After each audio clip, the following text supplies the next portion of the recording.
Bueno, perdón de nuevo que no puse la grabación y que tenemos dos archivos hoy.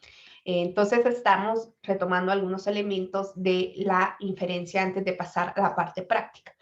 Entonces, lo que nosotros vamos a tener entonces es que la inferencia siempre va a venir acompañada de una confiabilidad, una medida de cómo nosotros nos estamos acercando hacia la población, ¿no? Entonces, básicamente nosotros lo que vamos a tener, aquí se me desconfigura un poquito, es que nosotros seleccionamos una muestra de una población y luego, dentro de esa población nosotros tenemos individuos, ¿no?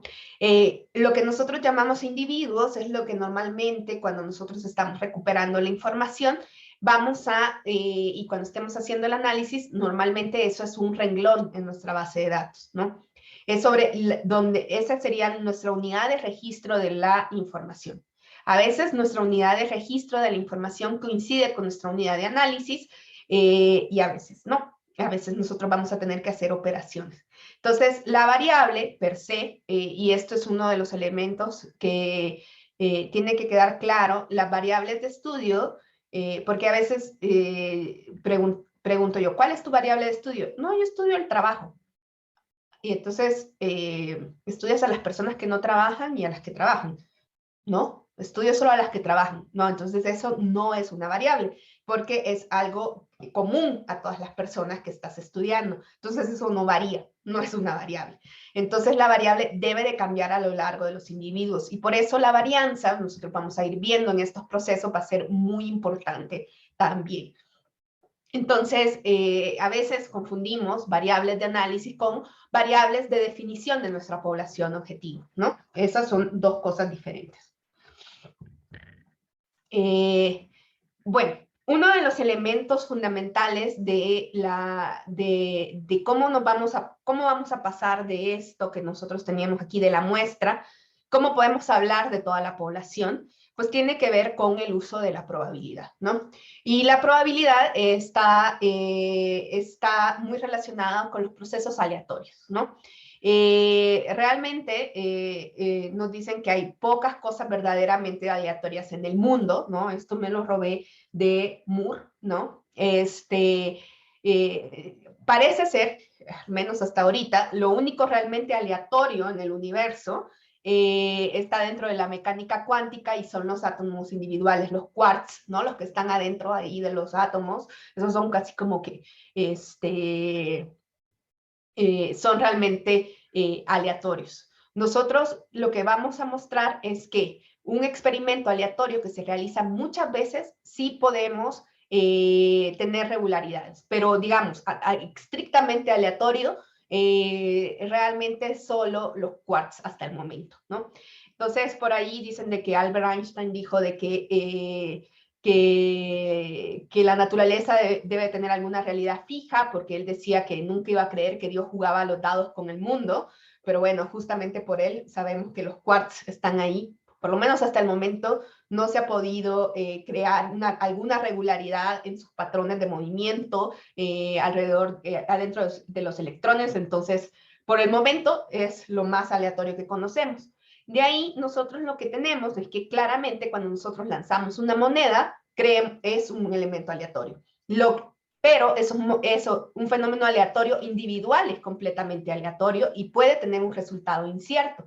Pero si nosotros repetimos muchas veces un experimento aleatorio, entonces sí vamos a encontrar una distribución regular de los datos. Entonces la probabilidad de cualquier resultado de un fenómeno aleatorio es, por ejemplo, la proporción de veces que ese resultado se producirá en una muy larga serie de repeticiones. Entonces nosotros vamos a ir viendo que nos podemos ir a acercar a la probabilidad. Eso no le quita lo azaroso y lo aleatorio, y que más bien lo aleatorio va a ser esencial, que esa muestra aleatoria que nosotros tenemos tiene que ser aleatoria para que yo pueda utilizar las reglas de probabilidad y poder hablar de mi población. Si no, no voy a poder hacer ese vínculo.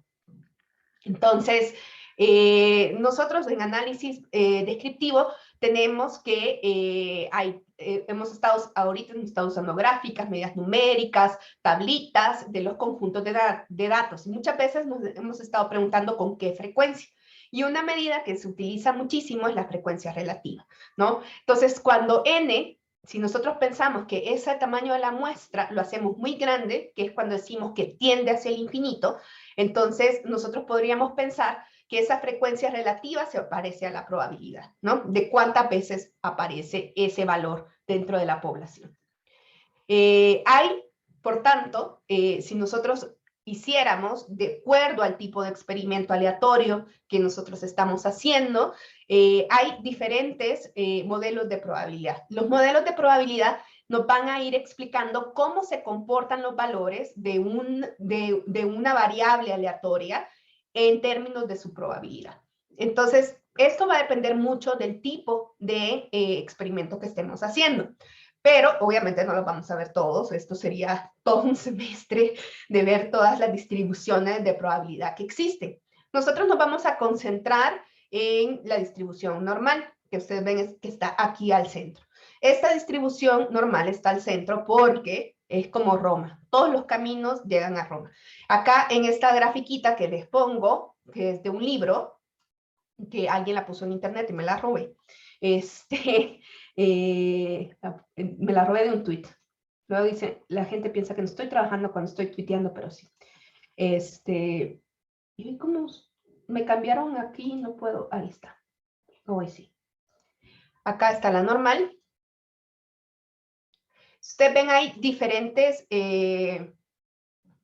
líneas. Las líneas que son así como sin puntear es que hay transformaciones y casos especiales que puedan llevar de una distribución hacia la otra. Y las que están así como esta, son que cuando nosotros aumentamos muchísimo el tamaño de la muestra, pues se van a comportar como esta. Entonces, si ustedes se fijan, hay muchas de estas distribuciones que tienden a ser a la normal cuando el tamaño de la muestra es muy grande. Por eso es que la distribución normal es la reina y es la que más vamos a utilizar en este curso. Entonces, las distribuciones, además, lo que tienen es, si ustedes ven aquí, dentro de cada una de estas, hay diferentes letras. Y uno dice, ¿qué son esas letras? Estas letras son las que nosotros llamamos los parámetros de la distribución, que van a definir cómo se comporta una distribución. Entonces, hagan de cuenta que son como las tallas. Son como las tallas de ropa, de algo que nosotros sabemos que define cómo se ve cierta cosa, pero eso no significa que sea lo único, ¿no? O sea, yo me compro una talla M, L, lo que sea, pero eso me da una idea, ¿no? Entonces, digamos que los parámetros definen mucho de cómo se comporta mi población. Si yo sé que les digo, esta población se comporta como una normal, entonces ustedes ya se están imaginando, esto tiene de esta forma. ¿Qué tan achatada, qué tan delgadita va a ser? Eso ¿y dónde va a estar el centro? El centro va a depender de dónde esté la media y su achatamiento o qué tan aplastadita esté va a depender de su desviación estándar. Entonces, eso a nosotros nos simplifica mucho, porque si yo digo, bueno, sé cómo se comporta o cómo debería de comportarse la variable que yo estoy estudiando, entonces, y además yo sé que hay un proceso aleatorio ahí, entonces yo digo, con eso yo ya puedo empezar a hablar de la población. Entonces, esa información descriptiva que nosotros teníamos, con el vínculo de que esa información descriptiva proviene de un proceso aleatorio, más como nosotros sabemos que se comporta la variable en la población, entonces nos va a permitir hacer inferencias, ¿sí? No vamos a verlas todas, pero, por ejemplo, acá nosotros podemos ir viendo algunas cosas interesantes de estas distribuciones. Además de que todas terminan en la normal, por ejemplo, si ustedes se fijan, aquí la chi cuadrado sale directo, aquí hay otra normal que dice 0 y 1, que esta es la estandarizada, la que llamamos la función estándar de la normal, que estandarizamos a que todas las medias valgan 0 y las desviaciones estándar 1. Y luego esto se va a la chi cuadrado y a la f, que también estas las vamos a usar. La chi cuadrado y la f. Pero bien, poquito a poco vamos a ir enseñando eso. Entonces, ¿no? Las poblaciones van a estar descritas por sus distribuciones de probabilidad y sus parámetros. Cuando hablemos, por ejemplo, de poblaciones cuantitativas, que son numéricas, la ubicación y la forma de cómo se ve esto en la población van a estar descritas por su media y su desviación estándar. Para las poblaciones binomiales, por ejemplo, que tenemos, por ejemplo, votó, no votó, eso es una población binomial, que tenemos un éxito y un fracaso estadístico. Estoy hablando en términos morales, si votar o votar, no votar es un éxito o un fracaso. Van a estar determinados por la probabilidad de éxito individual dentro de cada persona, ¿sí? O cuando, por ejemplo, tiramos una moneda, ¿no? Y tenemos que nos sale águila o sol, perdón, estaba pensando en salvadoreño, iba a decir cara o cruz. Entonces, ahí nosotros sabemos que, por ejemplo, la forma de esa distribución va a depender de la probabilidad que nos salga alguna de las dos, en uno de todos los experimentos que hagamos. Entonces, pues lo maravilloso es que nosotros supiéramos cuáles son esos valores, ¿no? Si esos parámetros son tan fundamentales para entender a las poblaciones, pues obviamente yo quisiera saber cuál es el valor de, esta se llama mu, y está en letra griega porque es de la población, y esta se llama sigma, y está en letra griega porque es de la población, pero yo tengo x barra y voy a tener s, que son las que provienen de la muestra. Pues lo ideal sería que supiéramos esto, porque son maravillosos, o sea, yo puedo saber cómo se comporta todo, pero pues no lo tenemos. Entonces vamos a tener que hacer inferencia de estos, ¿sí? Entonces, ¿no? La población en un estudio estadístico, porque si estamos en otro tipo de estudios, digamos, es el grupo de personas, el grupo de individuos, el grupo de entidades sobre las que queremos información. Y la muestra es esa parte sobre la que recogemos realmente la información, y la muestra nos va a servir para sacar estas conclusiones, y el diseño de muestreo va a describir exactamente cómo se elige una muestra de la población. Por eso cuando ustedes entran a cualquier sitio de INEGI, de cualquier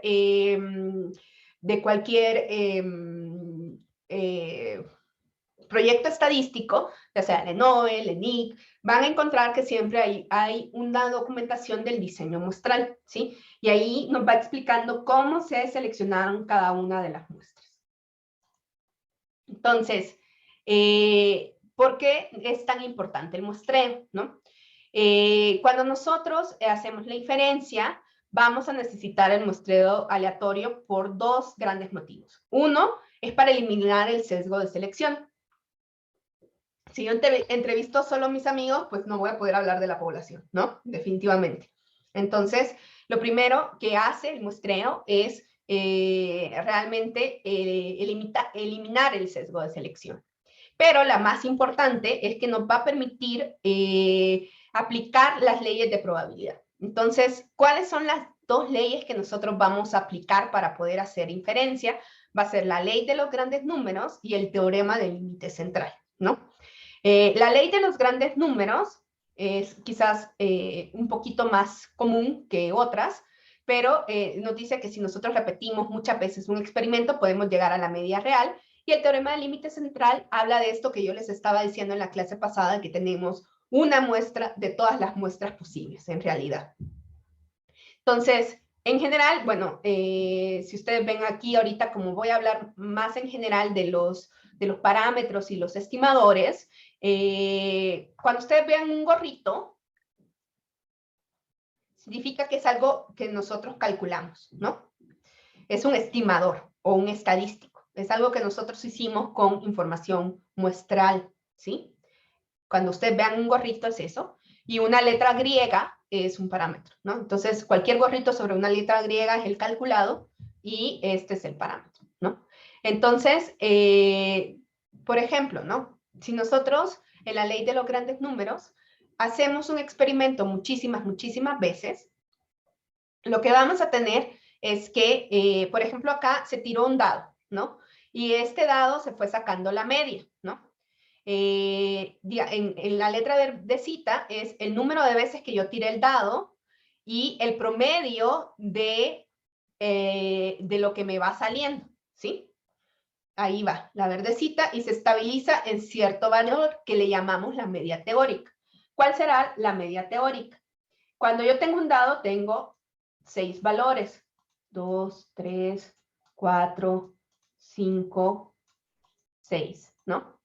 Si yo le saco la media a esos valores, ay, voy a borrar aquí.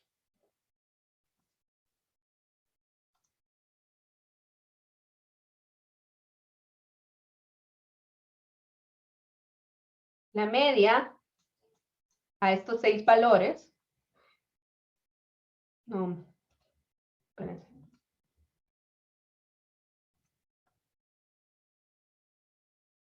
Porque esta es la media teórica, la tengo que escribir como media teórica.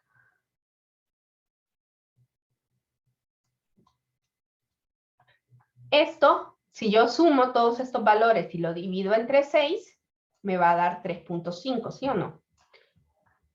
Este valor es 3.5, esta es la media teórica. Esto yo no he hecho ningún experimento para sacar este valor, ¿no? Sino que yo sé que un dado tiene 6 caras. ¿Cuál es el promedio de esos valores? Es 3.5, ¿no? Entonces, si yo tiro un dado, ¿no? Y lo tiro muchísimas veces, ¿no? Entonces, cumple esto que llamamos la ley de los grandes números, que entre más veces yo tiro ese dado, ¿no?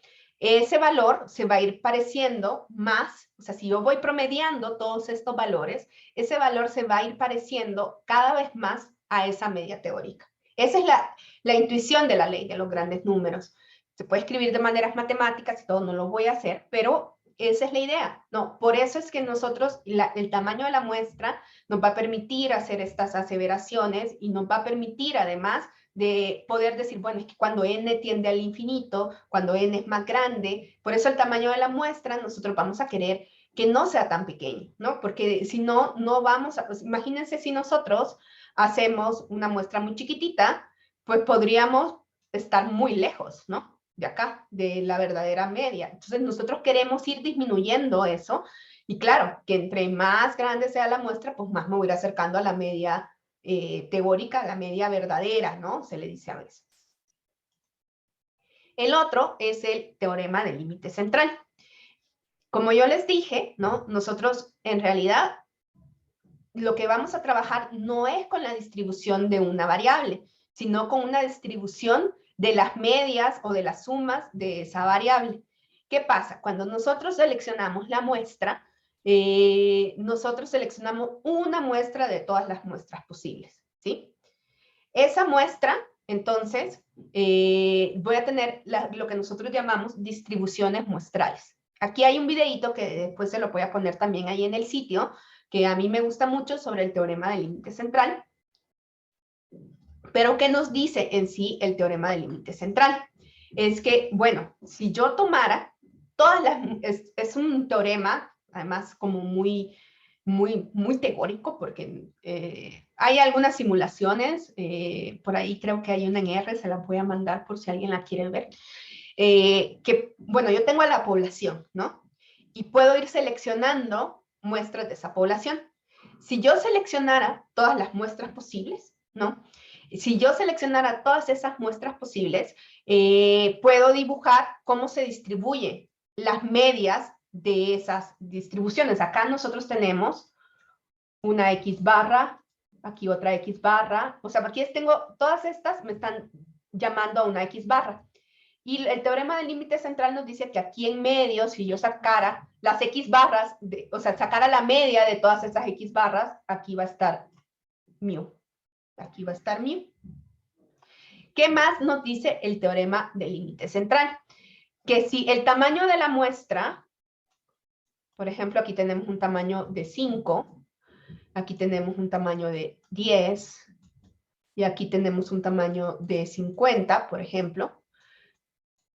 Si nosotros tenemos muestras chiquitas, vean que esta distribución es más achatada y menos normal. O sea, porque acá si nosotros vemos esta distribución, este histograma, pues no tiene cara de una distribución normal. O sea, aquí está así. Sí va a estar centrada en la media, pero eso no va a estar tan normal, ¿no? Acá todas mis X barras ya se van comportando más como una normal porque aumenté el tamaño de la muestra. Entonces, el yo asumir que las cosas se vean como una normal también tiene que ver con el tamaño de la muestra. Y acá, o sea, una de las cosas importantes es en que entre más grande sea el tamaño de la muestra, es que esas X barras van a estar cada vez más cerquita de mu, porque si ustedes ven acá, aquí está, esto está pegadito, ¿no? Entonces van a estar mucho más cerquita y entonces yo voy a preferir hacer estimaciones con tamaños de muestra más grande, primero, no solo porque se van a ver como una normal, sino porque cada vez van a ser más delgaditos y eso a mí me va a permitir tener menos margen de error, porque imagínense, yo tengo la mala suerte, ¿no? De haber seleccionado una muestra que está aquí como en las puntitas, ¿no? Y esta es la que yo seleccioné de todas las muestras posibles en el universo. Yo, como soy súper suertuda, agarro estas que están en las colitas. Pero vean cómo esta es más delgadita, pues me voy a equivocar menos, ¿no? Entonces, en general, entonces, ¿qué nos dice el teorema del límite central?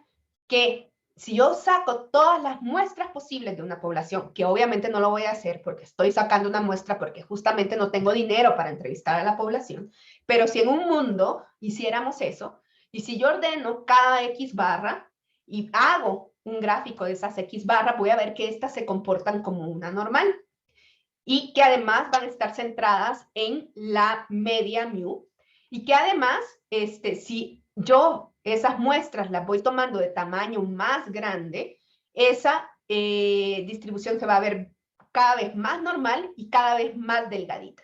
Y eso es lo que se traduce en un estimador más eficiente. Y ya vamos a hablar de esas propiedades de los estimadores. No sé si hasta aquí hay alguna duda o algún elemento que quieren que repita.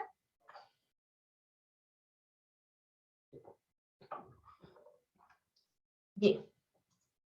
Entonces, lo que nosotros vamos a tener acá, miren, eso me pasa por andar jugando con los temas de PowerPoint, que me quedo un poco ahí, es que lo que vamos a tener entonces es que el teorema del límite central me dice que hay una media de todas las medias que es igual a la media de la población. Entonces, en realidad, nosotros cuando estamos haciendo inferencia no vamos a hablar únicamente de la desviación de la población, sino de la desviación de esas X barra, porque nosotros vimos que pues pueden tener desviaciones diferentes. Acuérdense que lo achatado, ya hablamos ahorita que de una normal, lo achatado o lo no achatado depende de la desviación estándar. Entonces nosotros vamos a tener la desviación estándar de todas estas X barras. Y eso es lo que nosotros conocemos como el error estándar. Y van a ver que esto va a ser común en todas las cosas que nosotros calculemos, el error estándar o el error muestral.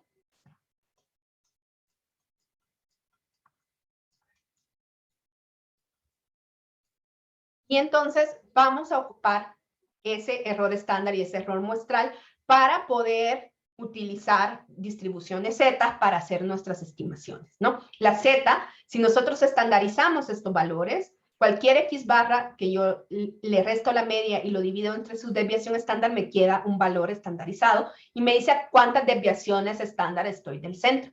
Y eso va a ser esencial para que nosotros podamos analizar algunas cosas. Bien, entonces, ¿qué tipos de inferencia tenemos, no? Por lo general, nosotros tenemos tipos de inferencia que son como de estimación puntual o por intervalo, donde lo que vamos a hacer es estimar o predecir el valor del parámetro. Entonces, ¿cuáles son los valores más probables, por ejemplo, de la media o de una proporción o de una diferencia de medias o de una diferencia de proporciones o de un coeficiente de un modelo estadístico, ¿no? Entonces, eso nos va a dar los intervalos de confianza.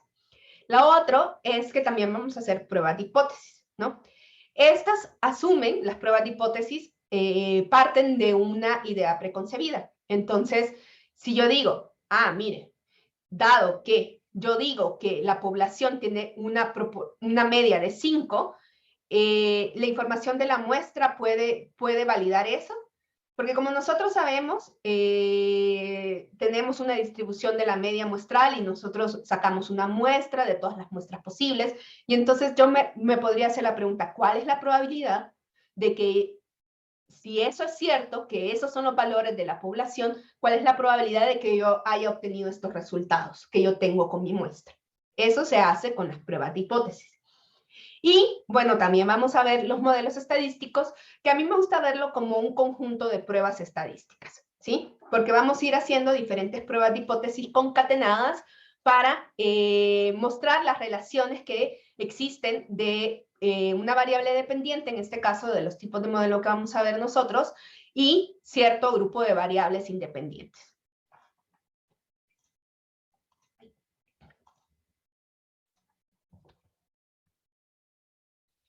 Y bien, entonces, ya sea que estemos estimando parámetros o probando hipótesis, los modelos estadísticos van a ser, los métodos estadísticos van a ser importantes porque nos van a proporcionar los métodos que son para hacer la inferencia, que normalmente es una fórmula, bueno, nosotros lo vamos a escribir directamente en el comando, casi que ni vamos a ver las fórmulas, y lo importante es que además también vamos a tener una medida numérica de la bondad o la fiabilidad de la inferencia que estamos haciendo, ¿sí?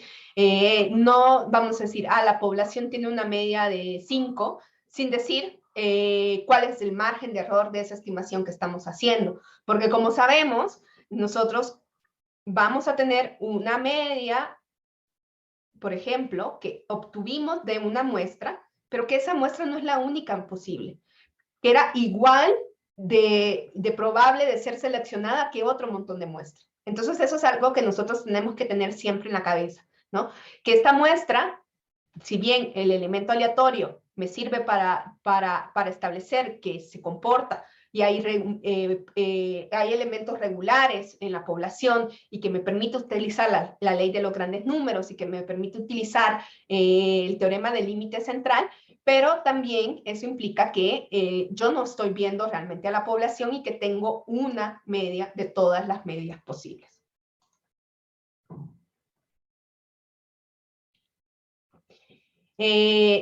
Bueno, entonces, en general, nosotros vamos a tener estos estimadores y esto va a referir a las dos leyes, a las leyes de probabilidad que estábamos hablando. ¿Qué vamos a esperar nosotros de los estimadores que estamos utilizando? Primero, que sean insesgados de mínima varianza, que se llama la eficiencia, que sean consistentes y que sean asintóticamente normales. Que eso se oye muy acá, pero básicamente es una combinación entre la ley de los grandes números y el teorema del límite central. Vamos a querer que un estimador sea insesgado, es decir, que la media de la distribución de muestreo sea igual a la del parámetro de interés, ¿sí? Que esto sucede muy claramente con la media y sucede también muy claramente con las proporciones, porque las podemos ver a la proporción como la media de una variable dicotómica. Entonces, lo que nosotros tenemos es que eso, ¿no? Que si yo saco todas las medias posibles y le saco la media, independientemente siempre voy a obtener el parámetro de la población, ¿sí? Y eso es algo que sucede, por ejemplo, con la distribución normal, e incluso por el teorema del límite central, nosotros podemos llegar a estos resultados incluso con distribuciones que no son de origen normales, pero si tenemos un tamaño de la muestra lo suficientemente amplio, vamos a poder llegar a estos estimadores. Entonces, cuando ustedes oyen que hay un estimador insesgado, es que la media de su distribución de muestreo es igual a la del parámetro de interés. Y esto se ve mejor aquí en este cuadrito. Miren, acá está el parámetro, por ejemplo, mu está acá. Entonces, si coincide el centro de mi distribución de mi estimador con la del parámetro, eso es insesgado. Si no coincide, será sesgado. Ahora, ¿a qué nos referimos con la eficiencia? ¿No? Que es un poco esta comparación que veíamos con el teorema del límite central, que si yo aumentaba el tamaño de la muestra me quedaba más delgadito. Entonces, si yo tengo dos distribuciones de los estimadores, voy a preferir la distribución que sea más delgadita, porque va a estar más cerquita de mi parámetro. Entonces, por eso nosotros siempre pues elegiríamos digamos, sería más eficiente un estimador de una distribución muestral que proviene de un tamaño de muestra más grande, por ejemplo, porque va a estar más pegadita, ¿no? Entonces va a estar más delgadita y eso significa que todos los valores van a estar más alrededor del valor verdadero del parámetro, ¿sí? Eso es la eficiencia. Luego, la consistencia y la distribución asintóticamente normal solo aplica para muestras grandes y tiene que ver con esto de la ley de los grandes números. Hay una ley fuerte y una ley débil que no la voy a mencionar, pero la consistencia tiene que ver mucho, mucho con eso. La conocida como consistencia simple establece que para muestras grandes, el parámetro teta tiende a aproximarse, el estimador de teta, o sea, teta gorrito, tiende a aproximarse a teta en la medida que n tiende al infinito. Y hay otra que también se llama consistencia en el error cuadrático, que implica que tanto el sesgo de la varianza del estimador tiende a cero a medida que aumenta el tamaño de la muestra. Eso también tiene que ver con esto que estábamos hablando, que me va a ir haciendo más delgadito, ¿no? Entonces es más eficiente y más consistente. Y la distribución asintóticamente normal proviene directamente también del teorema del límite central, que nos dice que un estimador es asintóticamente normal. Cuando nosotros hablamos de cosas asintóticas, significa que si yo aumento el tamaño de la muestra muchísimo y me voy acercando a algo, ¿no? La asíntota es algo que me acerco y me acerco y me acerco, pero al infinito nunca podemos llegar. Si además de ser insesgado y eficiente, cumple con la propiedad de tener distribución normal cuando el tamaño de la muestra se incrementa. Entonces, nosotros como vamos a hacer ahorita la mayor parte de nuestras inferencias en términos de la distribución normal, pues vamos a trabajar con estimadores que cumplen estas cuatro propiedades. Eso es algo, no más por si en algún libro de texto, casi siempre empiezan por esto y pues por ello, ¿no? Para que no se vayan a asustar. Porque a veces asustan la manera en que lo escriben y dicen, no, ya no quiero aprender nada de esto, no, ¿qué es esto del estimador? ¿Por qué me ponen teta? Bueno, nos gustan mucho las letras griegas, pero ahí está. Bueno, entonces nosotros, ¿qué vamos a hacer? ¿No? Como les dije, ¿no? En esta grafiquita nosotros tenemos, esta es la distribución de mi variable en la población, ¿no? Obviamente, yo no tengo el dinero para ver a toda la población, pero supongamos que sí tuve el dinero para sacar todas las muestras posibles. Entonces, en ese mundo bizarro, ¿no? Entonces, aquí está mi población y yo tengo cómo se distribuye. Y aquí en estos puntitos rojos, yo voy a tener las medias de cada uno de los valores que yo obtengo en cada una de las muestras. Cuando nosotros hacemos estimación por intervalos de confianza, lo que realmente estamos haciendo es retomar este elemento del teorema del límite central y decir, bueno, en cuánto de todos los intervalos yo estaría cachando realmente al parámetro, ¿no? Entonces, si yo digo, bueno, mire, aquí está mi estimación. Si yo le sumo una medida de confiabilidad, yo voy a decir, mire, si yo agarré esta media, tuve yo tan mala suerte con esto, ¿no? Entonces yo a todas le voy a sumar un valor de confiabilidad. Eso no depende del valor del valor de X barra que yo calcule. Mi medida de confiabilidad va a depender del error muestral y de mi tamaño de la muestra. Entonces eso va a ser igual para todas las estimaciones que yo haga. Entonces a todas las estimaciones yo le voy a sumar y restar algo. Entonces, cuando yo digo estoy estimando con una confiabilidad del 95%, eso significa que si yo hiciera todas las muestras posibles y le sumara y restara esa medida de confiabilidad, yo en el 95% de todos esos intervalos, yo estoy cachando el valor verdadero del parámetro. Aquí podemos tener la mala suerte de agarrar ¿no? Pero es menos. Eso es algo con una incertidumbre con la que vamos a tener que vivir, ¿no? Entonces, el 95% de confianza es el 95% de confianza. No somos positivistas, somos pospositivistas, donde vamos a decir que la verdad no se puede replicar, y entonces siempre vamos a tener este elemento de incertidumbre. Yo puedo hablar con el 95% de confianza, ¿no? ¿Sí?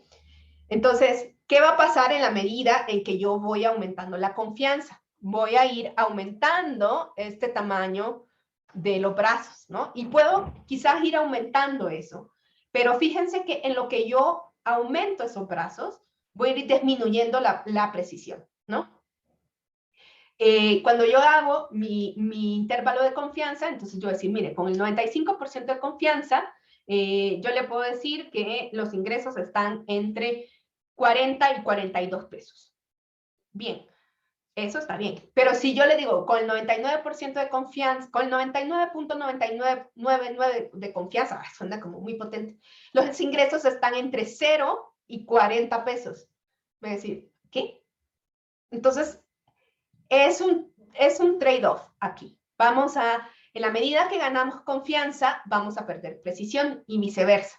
¿Cuál es la medida más aceptada? Es que este 5%, ¿no? Que es como lo más que yo estoy dispuesto a equivocarme, el 5%. Hay algunas personas que pueden trabajar con el 90%, con un intervalo de confianza del 90 y entonces tener un error del 10, pero no es tan recomendable.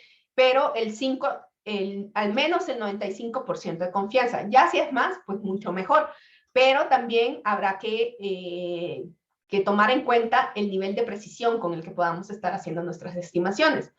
Y eso también tiene que ver con si estamos utilizando datos que nos permiten hablar de eso, va a depender también de la población que estamos estudiando. A veces nos emocionamos porque en las encuestas vemos las preguntas que nosotros hemos soñado y pensamos que vamos a poder hacer algo con eso y nos damos cuenta que todas nuestras estimaciones nos dan así, ¿no? Y es porque no hay suficientes casos para que nosotros podamos decir algo de esas poblaciones, no están realmente representadas en esa muestra. Bien. ¿Y qué vamos a hacer más o menos, no? Vamos a hacer cálculos de intervalos o pruebas de hipótesis para una sola muestra cuantitativa. En general, ustedes van a ver en los libros de texto que hay muestras grandes y muestras chiquitas. Nosotros vamos a hacer ahorita solo vamos a utilizar la distribución que se parece muchísimo a la distribución normal, que es la distribución T, pero que en la práctica funciona como la normal, porque los paquetes estadísticos saben que esto ocurre así, entonces las personas como son muy eficientes dijeron, bueno, ¿para qué voy a programar 2 veces si lo puedo hacer una y que funcione para todos, para muestras grandes o muestras chiquitas? Pero en los libros de texto van a ver las diferencias y la diferencia es que esta ocupa la distribución Z y esta es la distribución T. La distribución Z es una versión estandarizada de la normal y la T es una distribución que se llama T de Student, que es simplemente más achatada y más pesada en las colas, que se ha diseñado para muestras chiquitas cuando no tenemos el valor de la desviación estándar de la población. Vamos a hacer cálculos e intervalos de hipótesis para una sola muestra binomial, cálculos de intervalos o pruebas de hipótesis para diferencia de 2 muestras cuantitativas y diferencia de 2 muestras binomiales. Eso es como lo que más se hace, ¿no? ¿Y cuál es como la gran regla de estimación por intervalo? Es que vamos a tener un estimador puntual, un valor asociado con la probabilidad que puede provenir de T, de alguna distribución que me diga cómo se comporta la distribución muestral de mi estimador.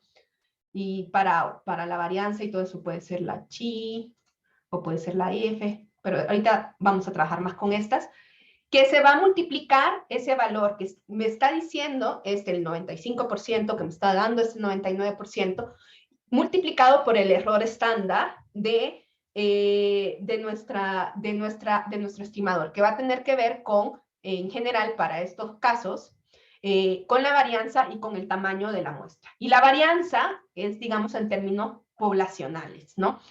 ¿Qué tanto está variando nuestra población? ¿Sí? Si nuestra población es muy variable, entonces probablemente vamos a tener intervalos más grandes. Por ejemplo, piensen en los ingresos que tienen una variabilidad súper grande, pues va a tener probablemente intervalos mucho más amplios que una variable tipo la edad que es como más consistente y tiene menos variabilidad, por ejemplo. Y eso también va a depender del tamaño de la muestra. Espérense. Y me voy a quedar por acá. Si quieren, no sé si quiero ver, esto lo voy a ir trayendo cuando lo vayamos haciendo. Y no sé si hasta el momento hay alguna pregunta. ¿Les parece que nos tomemos otros 10 minutos como para pasar de esto teórico a lo práctico y cambiar un poquito el cassette? Y volvemos entonces en 10 minutitos. Gracias por estarme avisando lo de la grabación, porque luego se me olvida. Esas son las cosas que extraño porque mis adjuntos son los que me regañan normalmente. Gracias. Bueno, vamos a continuar. Entonces, vamos a empezar a hacer algunos elementos prácticos que tienen que ver con esto. Vamos a empezar con la versión más simple, que va a ser tratar de hacer la inferencia de una media, ¿no? Entonces, vamos a ver qué pasa con esta parte, ¿no?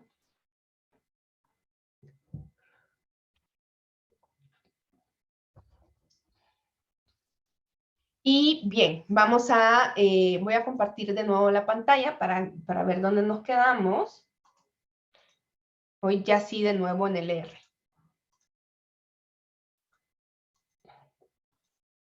Ustedes ven el R solito, me dice que se fue a dormir para que yo no pierda mis horas de trabajo. Entonces, se me fue a dormir. Y vamos a empezar a hacer este proceso de inferencia, ¿no?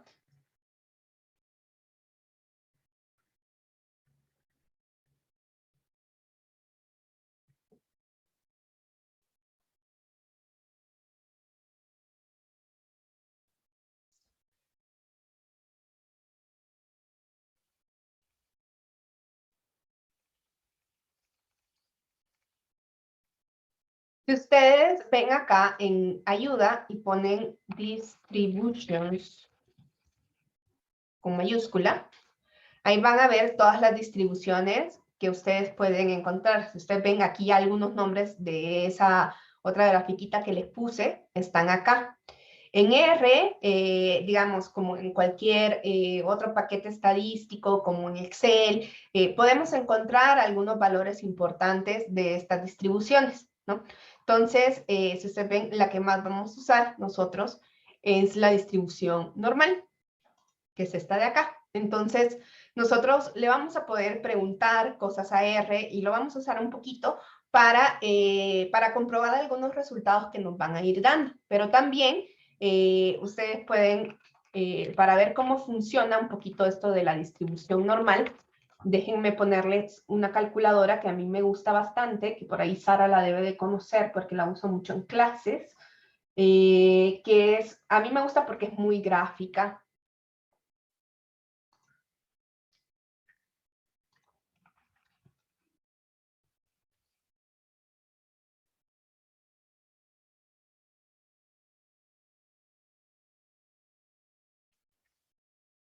Inversa, espérense, voy a poner la normal.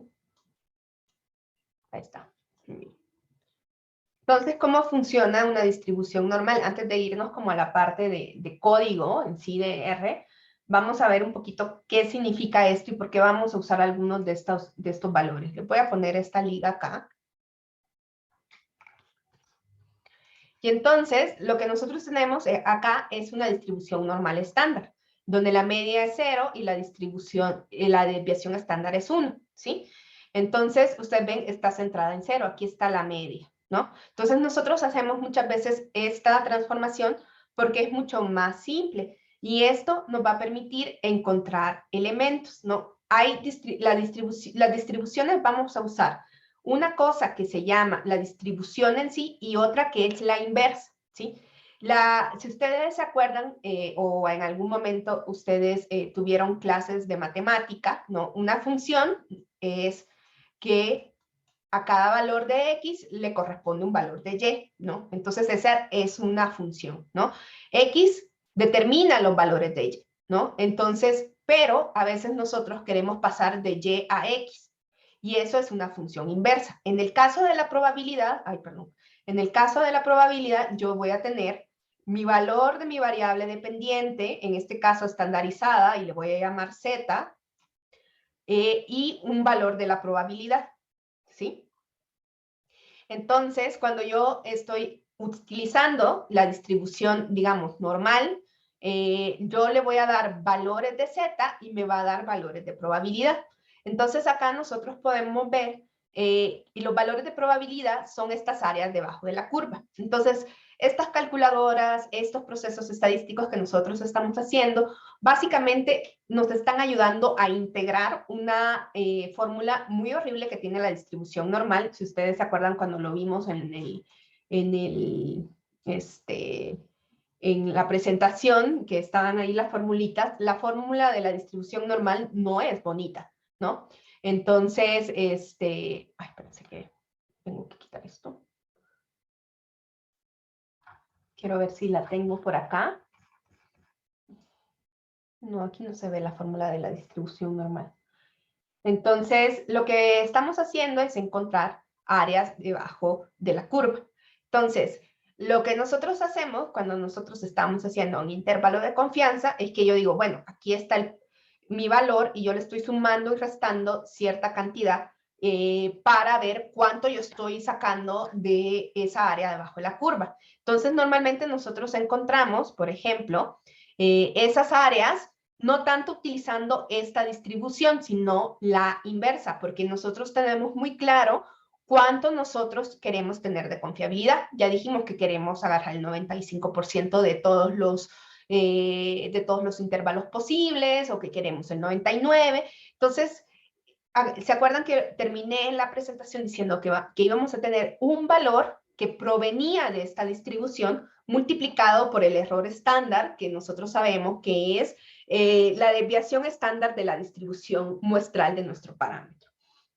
Entonces, me voy a ir a la inversa, ¿no? En la inversa, yo le estoy dando probabilidades, le estoy dando áreas y me va a dar ciertos valores. Entonces, por ejemplo, lo que yo quiero hacer es, por ejemplo, decir, mire, yo quiero ese 95% de confianza, ¿sí? 0.95 de confianza. Y entonces, lo que le voy a decir, mira, quiero que sea el 95% central. En las colitas yo voy a dejar lo que me estoy equivocando. O sea, esos ya son los datos extremos y las peores malas suertes que puedo tener de tener una media que justamente esté ahí en esa colita, ¿no? Entonces, cuando nosotros hacemos esto, entonces ahí nos dice, mira, está el 1.96 y 1.96. Esto es propio de la distribución normal porque es simétrica. Entonces, si yo le digo, bueno, hazme algo que esté centrado, me va a dar los mismos valores a la izquierda y a la derecha. Entonces, este 1.96 nosotros lo vamos a utilizar muchísimo, ¿no? Va a ser un valor importante y ahorita que comprobemos alguno de los datos que nos están dando, vamos a volver a él y vamos a volver a esta calculadora. Entonces, bien, nos vamos a ir acá y vamos a empezar entonces con la parte de la inferencia, ¿sí? Vamos a empezar con, ahorita sin filtros, para que vean cómo funciona este paquete, ¿no? Este paquete es un poco diferente porque nos va a dar varias cosas al mismo tiempo. Déjenme borrar acá todos estos dibujos. Dice acá que son dibujos.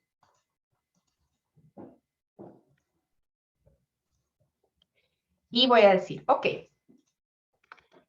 tengo mi t-test y lo voy a escribir ahorita en base.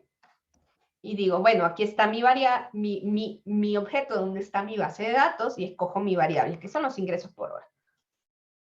Aquí está el t-test, ¿no? Que ya sabemos que aquí está malo porque me está incluyendo a toda la población y obviamente esto es un valor incorrecto. Entonces, esto es el output que nos da R, ¿sí? Este mismo, ahorita vamos a leer únicamente esta parte de acá. Esto es lo único que vamos a leer ahorita, ¿sí? Y esto, ¿no? Entonces, ¿de dónde salió este valor, no? Nosotros necesitamos encontrar un valor estándar y el error estándar, y esto se le va a sumar al valor y se le va a restar y se le va a multiplicar por esto. Entonces, lo que vamos a hacer es guardar esto. Voy a poner otro nombre. Voy a poner prueba, porque este dato además está malo, pero para que ustedes lo vean, lo vamos a guardar, que aunque tenga ese output ceremonioso, que ya vamos a ir hablando qué es lo que tiene, Voy a ponerlo de esta manera para tenerlo acá. Esto lo vamos a hacer comúnmente, que vamos a guardar nuestros elementos. Si ustedes ven, aquí están, aquí sí está el error estándar. Y entonces, si ustedes ven, este valor del 10.46951 y 11.43, es que si yo sumo la media, yo les dije, ¿cuál iba a ser la fórmula? El valor estándar más o menos, más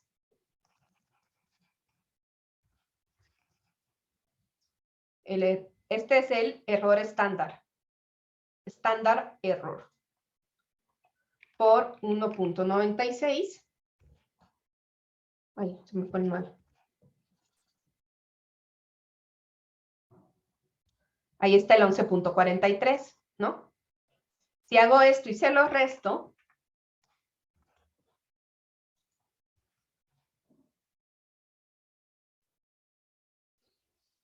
ahí está el 10.46. Por eso este me da el 95% de confianza. Digamos que la versión oficial para leer este intervalo de confianza, sí, yo diría, mira, ya después vamos a leer todo el output. Ahorita nos estamos quedando en estas líneas de acá. Yo diría, no, mira, lo que yo te puedo decir es que de todos los intervalos posibles, el 95% de estos intervalos, no. O sea, eso nosotros lo sabemos estadísticamente, matemáticamente, pero en términos prácticos casi siempre solo decimos, con un 95% de confianza, yo puedo decir que las personas, independientemente si están ocupadas o no, obtienen ingresos por hora, independientemente si trabajan o no, porque acuérdense que aquí no hemos hecho filtro, entre 10.46 pesos y 11.43, ¿sí? Entonces, esto es el intervalo de confianza, ¿no? Nos está dando, este es el error estándar que proviene de, cuando nosotros tenemos muestras muy grandes, entonces podemos asumir que la varianza de la muestra es muy parecida a la de la población, y entonces esto proviene de dividir la varianza, la desviación estándar entre la raíz de n, ¿sí? Vamos a ver entonces acá. Para saber de dónde sale ese error estándar, entonces voy a hacer algo todavía más dramático, que va a ser, en lugar de poner aquí el error estándar, voy a poner la desviación de mis ingresos entre la raíz cuadrada de mi tamaño de la muestra, que aquí son los 12.553, y todo eso lo voy a multiplicar por 1.96. Ay, nada, es que no le puse el prueba, no le puse el... Luego metaidilizo. Ahí está.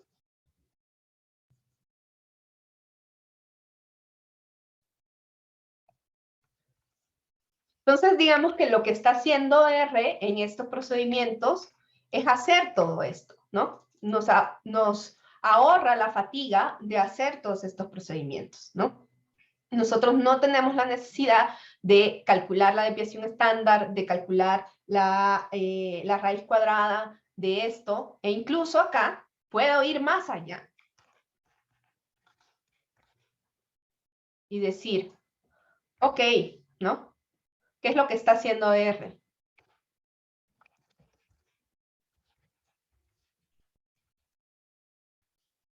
Esto es como ejemplo, no es necesario que, porque lo que necesito es que ustedes sepan de dónde provienen los datos de este t-test.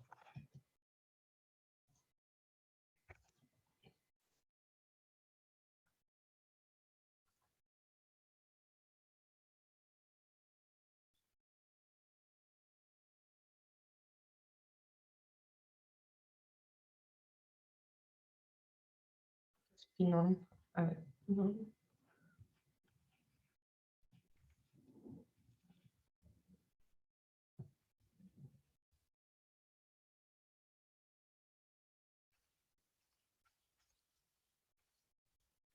Es un norma.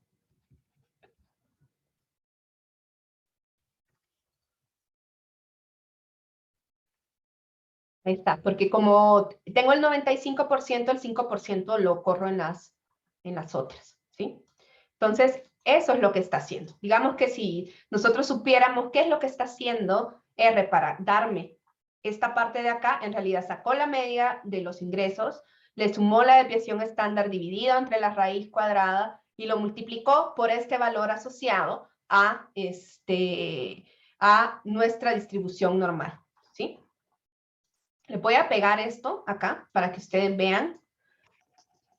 Es como la única que vamos a diseccionar así, la única prueba, pero para que ustedes digan que dónde sale, o sea, es como magia, ¿no? Porque cuando nos aparece acá el output, aparece como magia, ¿no? Entonces, ya nosotros aquí, muy felices, tenemos la certeza de que ya hicimos la inferencia, ¿sí?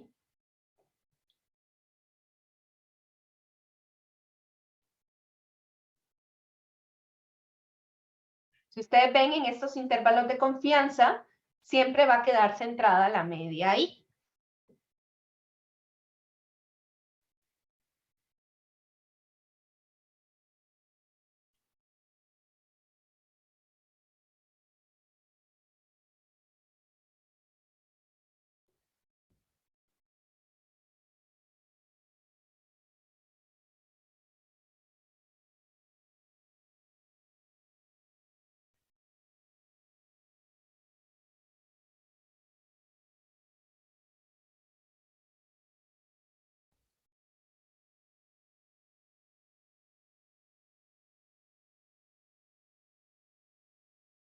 Bien, ¿hay alguna duda hasta acá de cómo calculamos el intervalo de confianza? Entonces, esto que le sumamos y le restamos, entonces nosotros tenemos de nuevo lo que veíamos acá en mi presentación que decíamos, bueno, usted tiene entonces, que no sé por qué cuando lo puse en grande, es que en chiquito ven que no se veía feo solo cuando lo hice grande.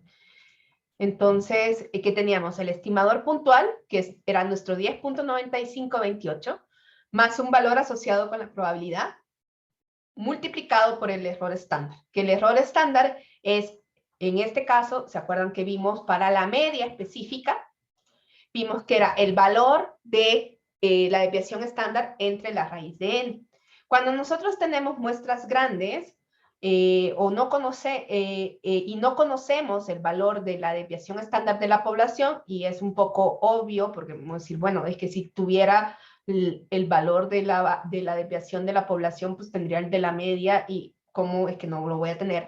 Entonces, lo que hacemos es que asumimos que la desviación estándar de la población es igual a la desviación de la media. Esto cuando tenemos muestras grandes, y cuando tenemos muestras chiquitas, lo que podemos hacer simplemente es utilizar la distribución T. La distribución T ya asume de por sí que no conocemos el valor de esa desviación estándar de sigma, pero que sí tenemos ese, ¿no? Entonces, por eso estos paquetes están hechos con esta distribución T.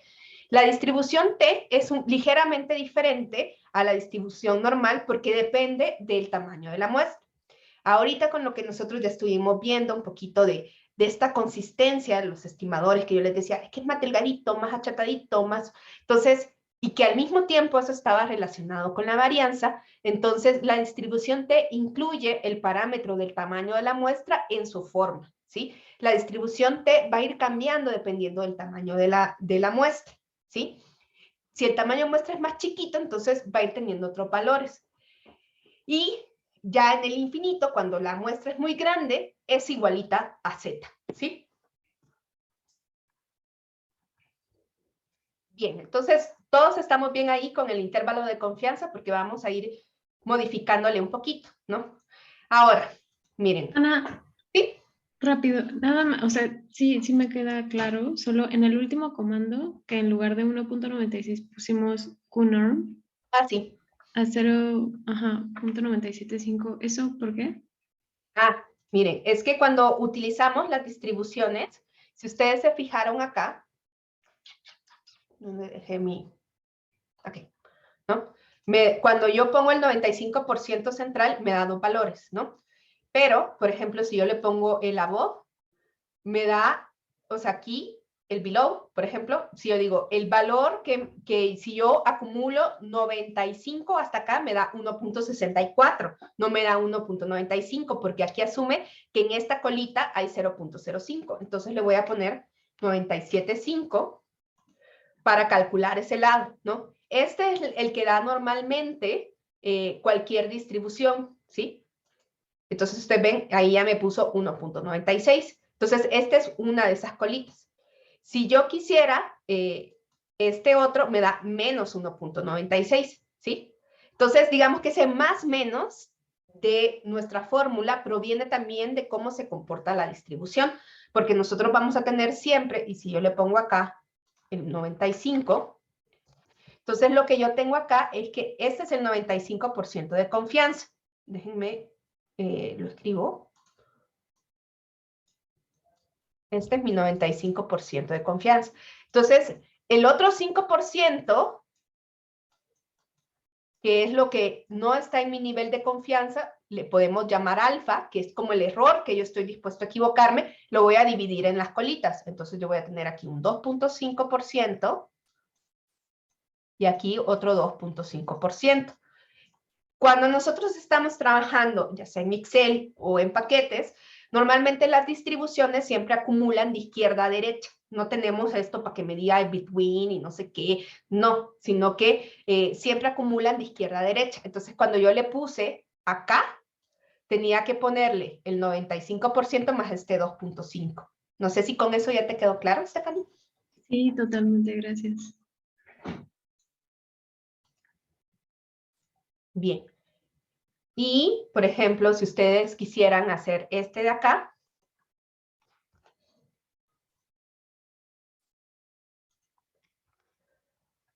o ponen,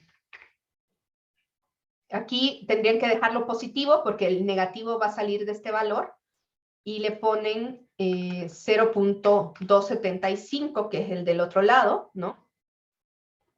No, sería 0.02, así, 0.025, y ahí ya sale el 1046, ¿sí? O hay una opción también que pueden ponerle, ese sería igual a esto.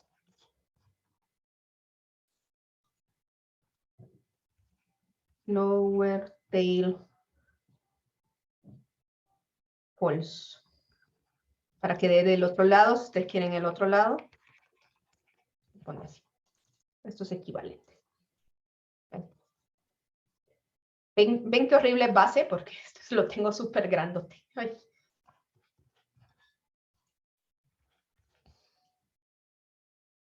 Entonces, ahí sí ya vemos, ¿no? Que incluso el más menos sale del mismo comportamiento de la distribución.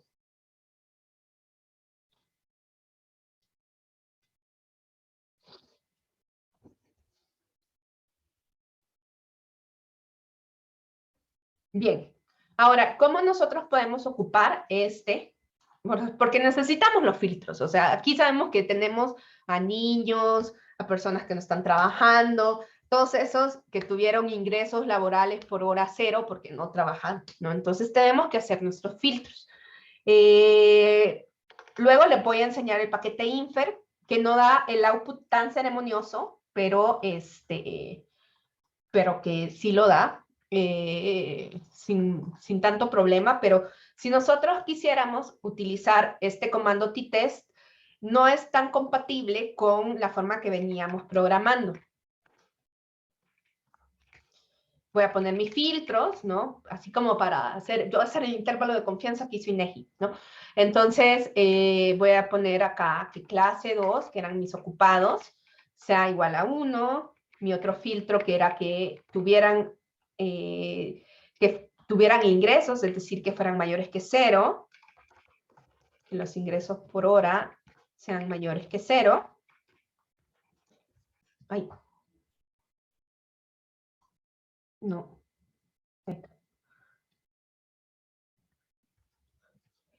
Y si yo quisiera poner aquí mi t-test así, como lo puse acá, lo voy a copiar incluso.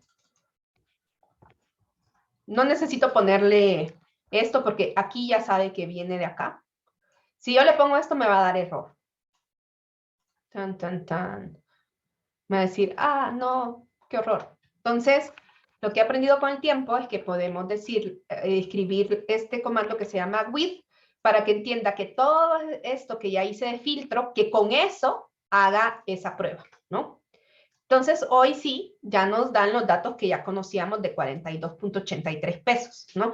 Y esto sí, ya son los intervalos de confianza con nuestro filtro. Entonces, agrego mis filtros y le pongo with y pongo lo mismo que teníamos. Ya no es necesario poner el nombre de esto porque cuando yo empiezo acá con mi pipe, le estoy diciendo empieza en ese objeto. Entonces, ya no necesito escribir el nombre del objeto acá.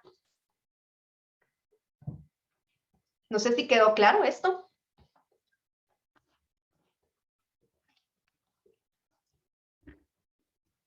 Y ahí ya tenemos eso, ¿no?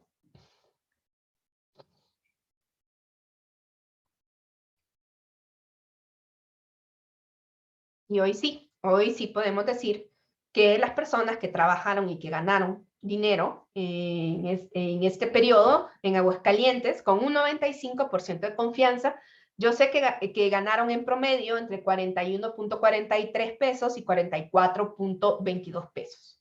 Si ustedes se fijan, entonces yo no doy un único valor, yo doy un intervalo entre los cuales yo considero que es más probable que esté el parámetro de mi población, que es la media de esos ingresos por hora. Entonces, no siempre vamos a llevar la incertidumbre ahí, no vamos a dar respuestas únicas, sino que vamos a dar intervalos o vamos a asumir cierto nivel de confiabilidad de lo que estamos diciendo y cierto error que yo estoy dispuesta a equivocar, ¿sí?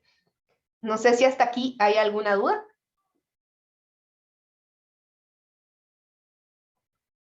Bien. ¿Qué es esto otro que nos aparece acá, no? Así como que qué tremendo esto, ¿no?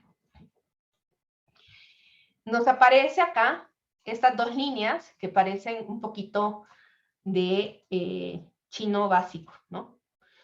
Ahí hay una hipótesis alternativa, hay un valor T, unos grados de libertad, un p-value, y ¿qué es todo eso? Bueno, además que yo no le puse nada, ¿no? ¿Qué hizo R acá? Bueno, este comando realmente nos sirve para hacer una prueba de hipótesis que se llama un t-test. Este valor T, que se parece mucho a Z porque tenemos una muestra grande de 12.500, bueno, ahorita que le quitamos son 3.210 a los trabajadores que tienen ingresos.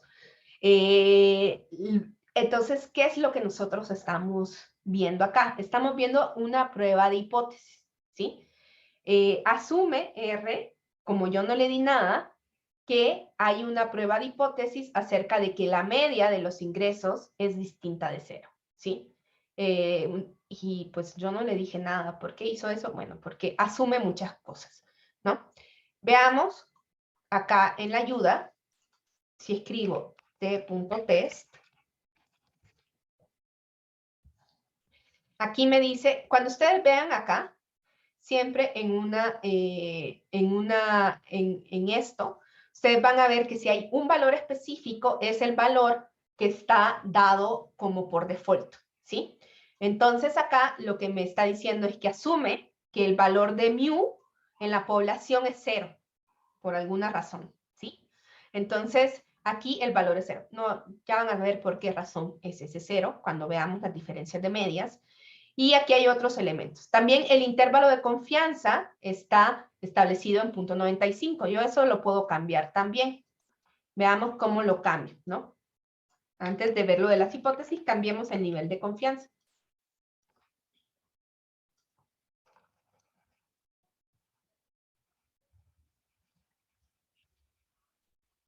Le voy a poner 0.99, por ejemplo.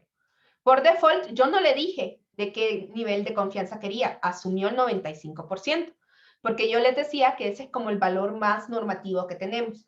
Vean cuando aumentamos el intervalo de confianza, nuestro intervalo se hizo más amplio.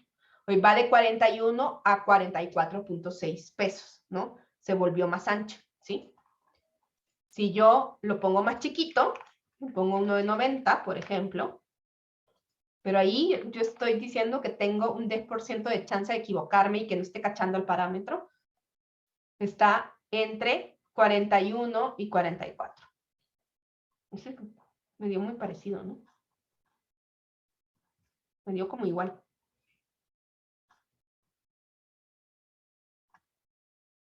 Qué raro.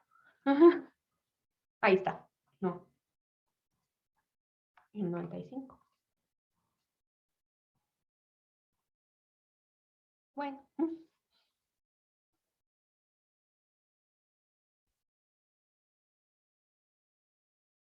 Luego no se pueden poner todos los valores en el intervalo de confianza. Bien.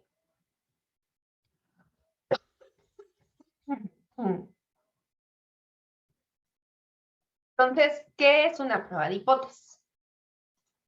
Nosotros vamos a tener una hipótesis nula que nosotros vamos a asumir como verdadera, ¿no?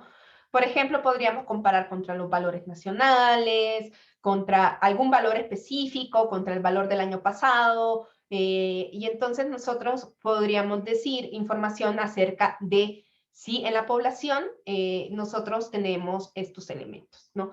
Nosotros en las pruebas de hipótesis, entonces, ¿qué vamos a hacer? En las pruebas de hipótesis, nosotros vamos a, ahorita les voy a poner un pedacito de presentación también.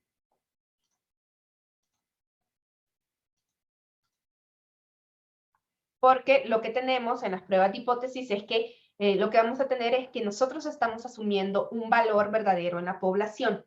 Y eso, ¿a mí qué me dice? ¿No? Por ejemplo, esto de que le salen las películas de que usted es inocente hasta que se demuestre lo culpable. Entonces, es algo que nosotros estamos asumiendo como verdadero hasta que nosotros recojamos evidencia estadística suficiente para rechazar esa hipótesis, ¿sí? Entonces, es un valor y por tanto es una igualdad, ¿no? Entonces, lo que nosotros vamos a tener es que vamos a contrastar, ¿no? Y este es un proceso básico del análisis cuantitativo y de cómo se estructura el pensamiento cuantitativo en que vamos rechazando hipótesis para afirmar hipótesis alternativas. Entonces, vamos a tener dos decisiones, una que se rechaza la hipótesis nula y la que no se rechaza, ¿no? Si se rechaza la hipótesis nula, podemos afirmar que nuestra hipótesis alternativa es verdadera. Y si no se rechaza, no vamos a poder afirmar. Y esto se oye entreverado, pero porque nosotros vamos a tener varios tipos de error que no estamos controlando. Si ustedes oyeron, yo ahorita hablé de un error alfa. Ese error alfa es eso, ¿no? Que si a mí me toca estar en esas colitas, si yo agarré la muestra cabal que está en las colitas así, probablemente yo estoy haciendo inferencias que no sean tan correctas. Yo tengo este margen de error. Y en la medida en que yo puedo ir aumentando o disminuyendo ese margen de error, voy a tener diferente confiabilidad en mis afirmaciones. Entonces, la hipótesis nula la damos como cierta, ¿no? Es el default, ¿no?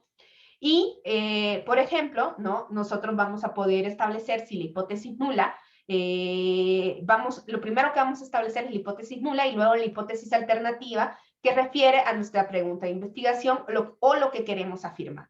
Entonces, la hipótesis nula es extraño al principio porque nosotros partimos de afirmar lo que queremos refutar. Y eso suena un poco entreverado, pero eso es como nosotros lo hacemos.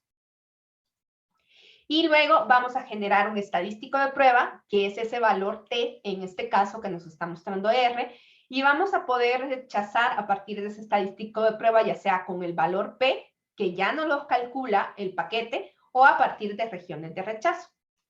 Entonces, a partir de eso, nosotros vamos a tener información para rechazar o no rechazar, ¿sí? Cuando nosotros rechazamos, vamos a estar rechazando a ciertos niveles de significancia y aquí alfa vuelve a aparecer. Alfa es el riesgo máximo tolerable que deseo tener de cometer un error, ¿sí? Entonces, entre más chiquito sea alfa, mis resultados van a ser más significativos. Una de las ventajas que tenemos de hacer las cosas ya directamente en los paquetes, de que ya hoy hacemos todo muy computarizado, es que nosotros vamos a poder tener la flexibilidad de cambiar alfa de acuerdo al valor que nos esté dando el p-value, porque nosotros lo vamos a calcular el p-value y vamos a decir, bueno, es más chiquito que 0.01, es más chiquito que 0.05, entonces puedo ir moviendo un poquito esos niveles de significancia. E incluso ustedes los van a ver presentados en muchos papers con cierto número de asteriscos, por ejemplo, de acuerdo a qué tan significativos son. Y eso es porque estamos comparando ese p-value que me da. ¿Qué es realmente, qué tipo de hipótesis vamos a tener? Y por lo menos ahorita las primeras que vamos a ver, tienen que ver con, primero, esta hipótesis en que yo digo, bueno, la gente gana 40, y yo quiero rechazar de que gana 40 porque eso ganaba el año pasado. Entonces, mi hipótesis alternativa es que yo solo quiero ver si hay algún cambio, ¿no? Si esos 2 pesos que yo veo de más son estadísticamente diferentes. Entonces, yo voy a decir, ok, ¿no? ¿Qué es lo que yo parto, ¿no? Yo voy a decir, mire, si realmente está mu, aquí está mu, ¿no? Ahí. Y mu es de 40, ¿no?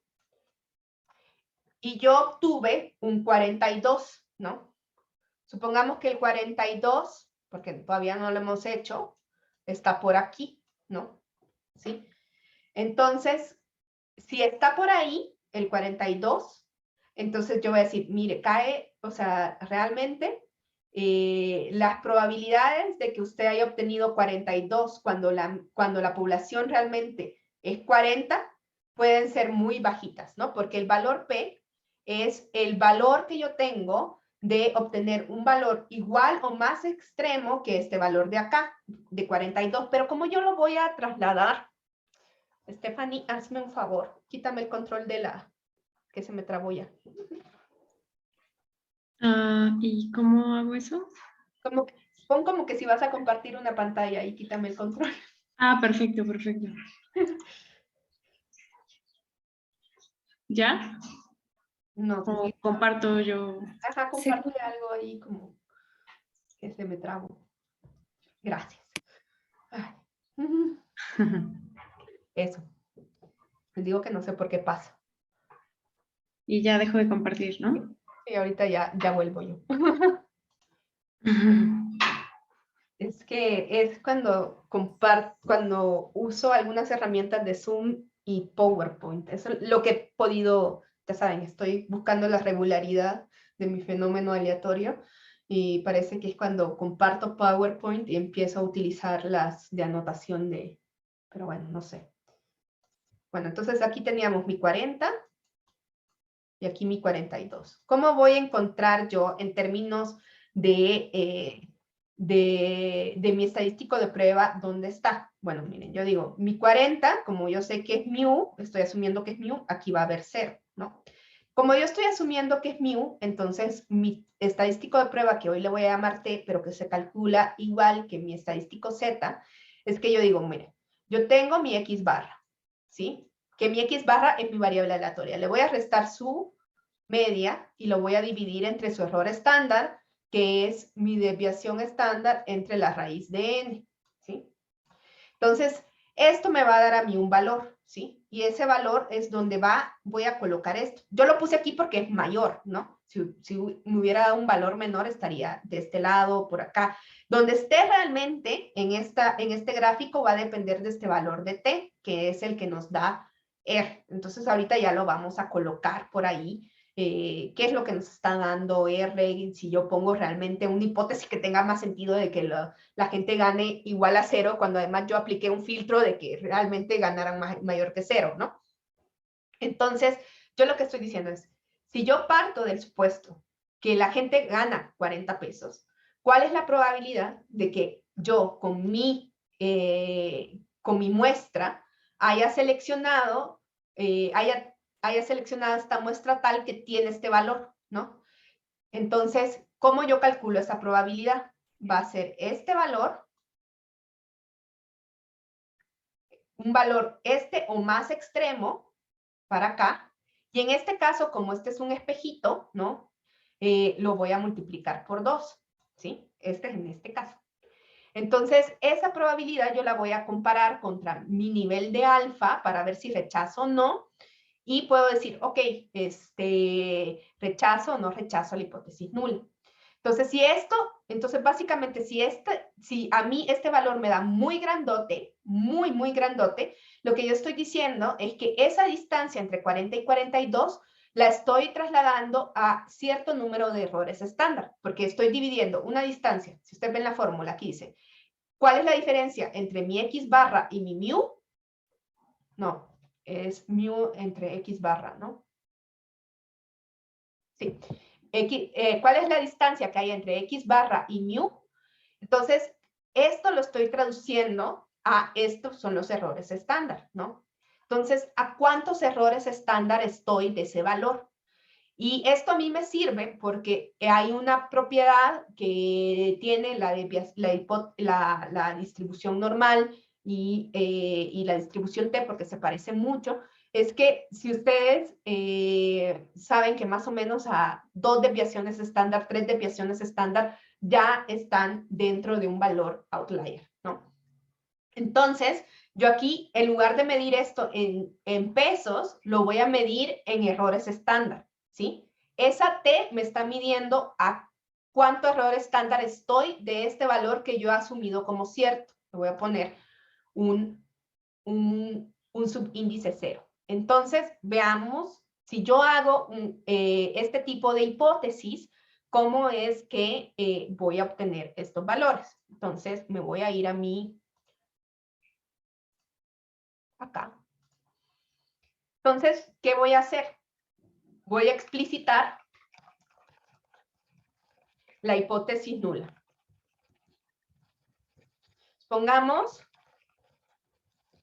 que alguien afirma que los salarios no han cambiado con respecto al año pasado. No son salarios. Los salarios solo son para los asalariados, que los ingresos.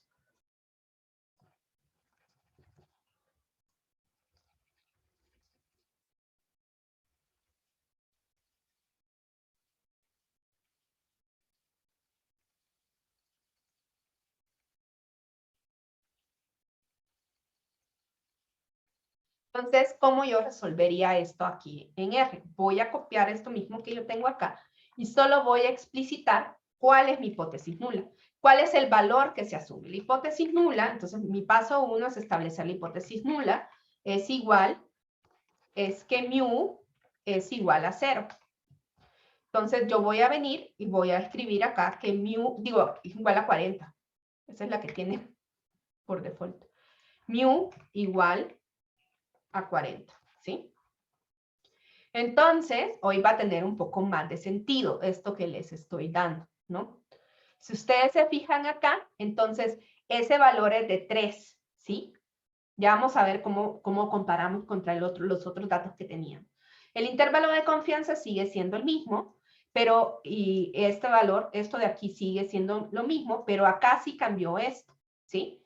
Acá lo que me está diciendo, me diste la hipótesis nula y yo te estoy dando una hipótesis alternativa. Yo no le dije cuál era la hipótesis alternativa, ya vamos a ver cómo se cambia. Y me dice, la hipótesis alternativa es de que mu es, quiero ver, me acuerdo que estaba por acá.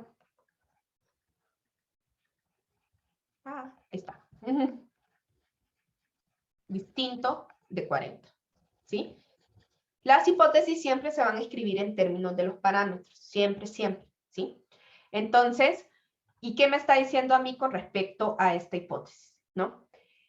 Una de las cosas más sencillas que podemos ver acá es el valor del p-value, ¿sí? Este valor del p-value, este valor E menos 0.05, yo me imagino que incluso en Excel han visto este tipo de valores. Si ustedes, pues, este valor está en escala científica. Cuando esta E tiene un negativo, nos dice cuántos puntos decimales tengo que recorrer hacia la derecha, ¿sí? Y cuando es positivo, cuántos hacia la izquierda, ¿sí? No, al revés. Lo estoy haciendo bien con el mouse, pero lo estoy diciendo mal. Yo soy medio disléxica y tengo problemas con la izquierda y la derecha. Entonces, cuando esto está negativo, significa que yo recorro el punto a la izquierda, ¿no? Entonces, este 0.0683, lo que me está diciendo es que yo recorra el punto, ¿cuántas veces decía? 5. Vamos a hacer 1, 2, 3, 4, 5.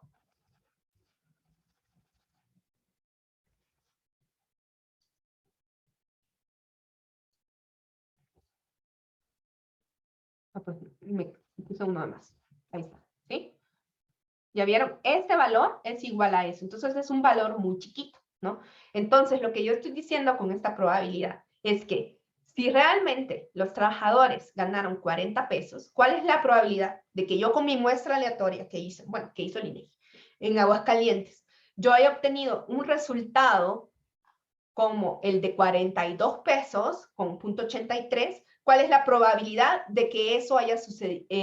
¿Cuál es la probabilidad que yo tengo de haber obtenido esta muestra que me dé estos valores si la población original tiene 40? Entonces, esta es mi evidencia para rechazar la hipótesis, porque oiga, el que yo haya obtenido esta muestra tiene una probabilidad muy, muy chiquita. Entonces yo creo que usted se equivocó, ¿no? Esa es la lógica de la prueba de hipótesis. Porque la probabilidad que yo tengo de haber obtenido este valor dado de que lo que usted dice es cierto es muy chiquita, ¿sí? Es una probabilidad de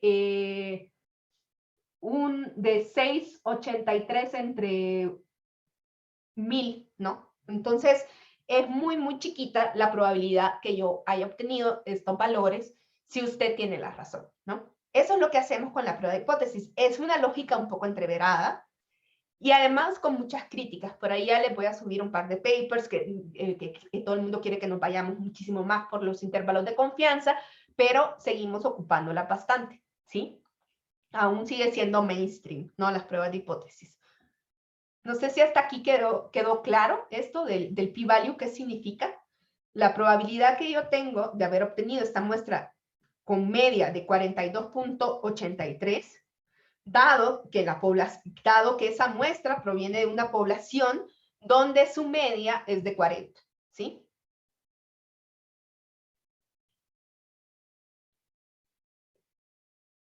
¿Hay alguna duda o este silencio es porque...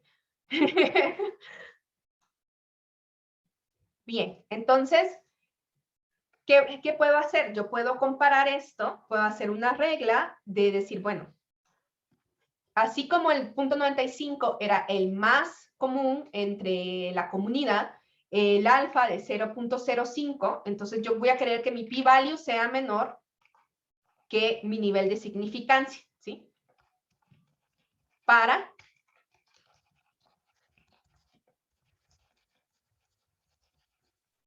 rechazar.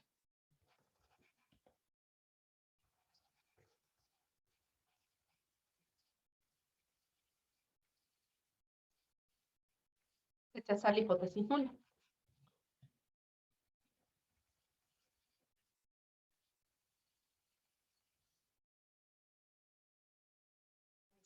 Entonces, si es menor, y ahí. Entonces, si ustedes ven, una de las ventajas de tener el p-value aquí es que, claro, entonces yo puedo decir, y una de las cosas que sucede cuando nosotros tenemos estas pruebas es que nosotros podemos irnos moviendo a resultados más significativos. Por ejemplo, cuando nosotros tenemos que si son menores de 0.05, nosotros decimos, bueno, esto es estadísticamente significativo. Pero si nosotros, por ejemplo, tuviéramos valores de alfa más chiquitos, es decir, que mi error sigue siendo cada vez más chiquito, entonces vamos a ir teniendo valores aún más significativos, ¿no?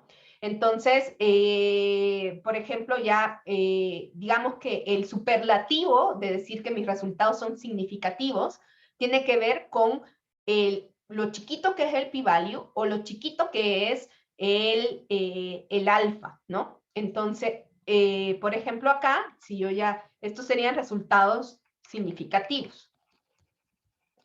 Si son menores que 0.05. Pero si son menores que 0.01, incluso podríamos decir resultados muy significativos. Por eso, en estadística, cuando usen la palabra significancia, significativos y muy significativos, sí tienen como sus acepciones muy específicas. Entonces, si ustedes van escribiendo un paper después de un análisis, y yo, por ejemplo, cuando doy clases de estadística descriptiva, a veces como que ustedes me dicen, es que se ve un cambio significativo. Yo, si dice significativo en estadística, en análisis cuantitativo, es que hiciste una prueba de hipótesis. ¿Dónde está tu prueba de hipótesis? Si no, no usen el adjetivo significativo. Bien, ¿hasta aquí hay alguna duda? Entonces, acá eso a mí me permite rechazar la hipótesis nula y poder afirmar que entonces los trabajadores ganaron distinto que el año pasado, ¿sí? Entonces, yo puedo decir que estadísticamente los ingresos fueron diferentes en el trimestre 3 del 2021 con respecto al año pasado, ¿sí? Entonces, esto es lo que nosotros conocemos como una prueba bilateral. Se llama prueba bilateral porque tiene dos zonas de rechazo. Voy a volver a nuestra grafiquita y voy a poner ya exactamente dónde estaría ese 3.98 que tenemos aquí en los resultados en nuestra presentación.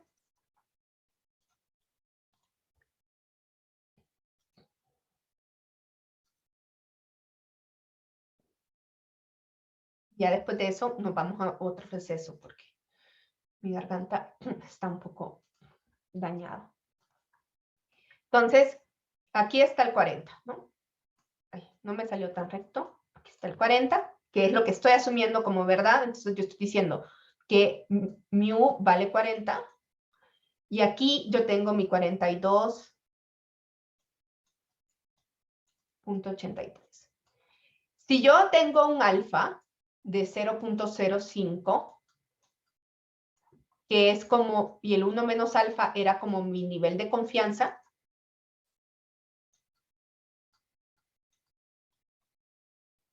entonces el alfa medio se divide acá. Entonces aquí voy a tener mi 0.025 y aquí voy a tener otro 0.025. Ahí están divididos mi 5% acá. Como ya conocemos un poquito cómo funciona esa distribución normal, nosotros sabemos que más o menos por aquí está el menos 1.96 y aquí el 1.96. Y que por tanto este 42.83, como yo sé que en términos de valores estandarizados, este es 0 y este es 3.98, cae en lo que llamamos zona de rechazo, ¿sí? Porque este 3.98 R no se lo sacó de la manga. Esto es de sacar la media, dividir, restarle el valor objetivo y dividirlo entre el error estándar, ¿no? De ahí salió ese 3.98. Y entonces aquí tenemos el 1.96, ¿no? Entonces, cualquier valor que supere el 1.96 estaría rechazando estaría rechazando la hipótesis nula con un nivel de confianza de 0.05. Como ven, es muy útil. Esto es lo que se llama trabajar con las zonas de rechazo. Es útil, pero no tan flexible como con los p-values, ¿sí? Entonces, ustedes ya, incluso al ver el resultado del valor t, dicen, no, bueno, está bastante grande, entonces probablemente se me rechace la hipótesis. ¿Hay alguna duda de cómo usamos las regiones de rechazo? Sí, no, tal vez. Bien, entonces vamos a tomar el último receso, ya para mostrar también los otros dos tipos de pruebas. Y yo sé que sienten que no avanzamos tanto en esta práctica, pero es que si no entendemos bien, como todo lo demás van a ir siendo intervalos de confianza y pruebas de hipótesis, intervalos de confianza y pruebas de hipótesis de aquí en adelante. Si ahorita, por favor, no se queden con las dudas, porque vamos a seguir haciendo, vamos a ir cambiando algunas formas de las pruebas de hipótesis, pero sí tiene que quedar muy clara esta lógica de que aceptamos algo y rechazamos. Entonces, lo que nos va a tener que tener claro, vamos a tener que tener claro es cuál es la hipótesis nula, cuál es la hipótesis alternativa, y vamos a ir viendo esos p-values si rechazamos o no rechazamos la hipótesis. Estas hipótesis van a ir cambiando, pero la lógica no va a cambiar tanto, ¿sí? Bien, voy a dejar de compartir la pantalla, voy a poner la musiquita. Ya después me dicen si quieren otro tipo de música. Yo digo que esto los relaja, pero quién sabe.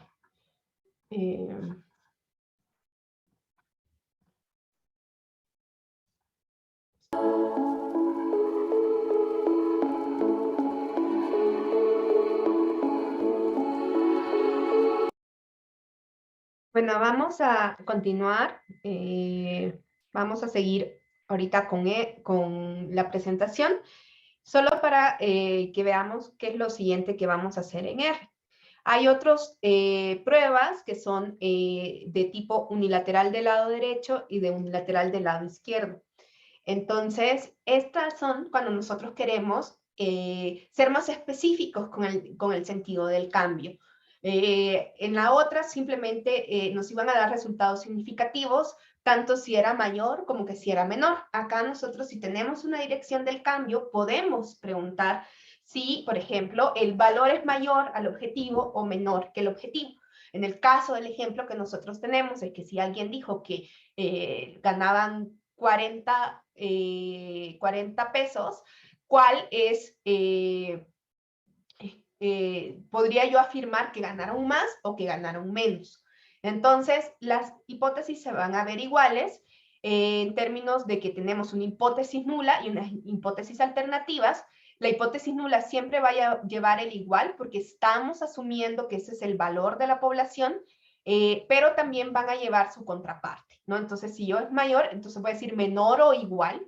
Y si estoy haciendo una hipótesis alternativa donde yo digo que es menor, entonces la hipótesis nula va a incluir el igual, pero también el mayor, ¿no? Entonces va con su contraparte. Se llaman unilaterales porque solo vamos a tener una sola zona de rechazo, ¿sí? Entonces van a ser ligeramente diferentes. Veamos cómo se ve esto en el programa.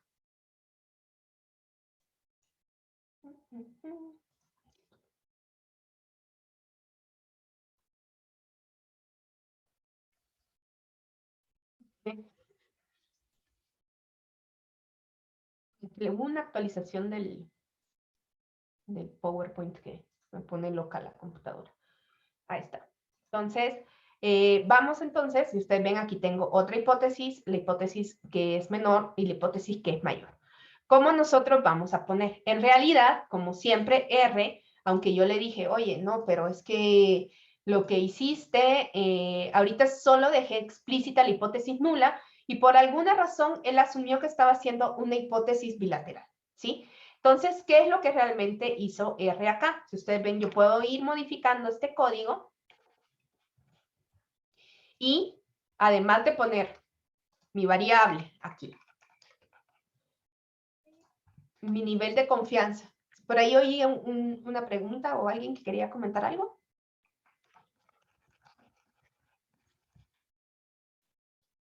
Voy a poner mi hipótesis nula. Y también puedo poner mi tipo de hipótesis alternativa.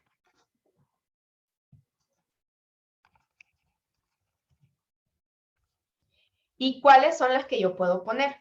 Si ustedes ven, aquí tienen nombres específicos, que va a ser two-sided, que es una hipótesis de, como la que hicimos ahorita. Si yo le pongo así, estoy haciendo explícito el tipo de hipótesis alternativa que yo tengo, ¿no? Ahí está. Esta es la que me dio, ¿no? Si yo quiero hacer, entonces, en lugar de saber si los ingresos cambiaron, me dicen, ganan igual que el año pasado. Entonces, yo quiero afirmar que las personas ganan más. Entonces, en términos de lo que yo quiero afirmar, es que tengo que poner mi hipótesis alternativa. Entonces, aquí mi hipótesis alternativa, mi hipótesis nula va a ser que mu, creo que por aquí tengo el mu, que mu es igual a 40, mayor o igual a 40, menor o igual a 40, mi hipótesis alternativa es que mu va a ser mayor a 40, ¿no? Porque en hipótesis alternativa siempre va lo que yo quiero afirmar. Entonces, yo voy a decir, ok, esto tengo o no tengo las chances de decir, y entonces aquí, en lugar de ponerle two-sided, le voy a poner greater, ¿sí? Porque aquí me dice que cómo se escriben las tres hipótesis, greater.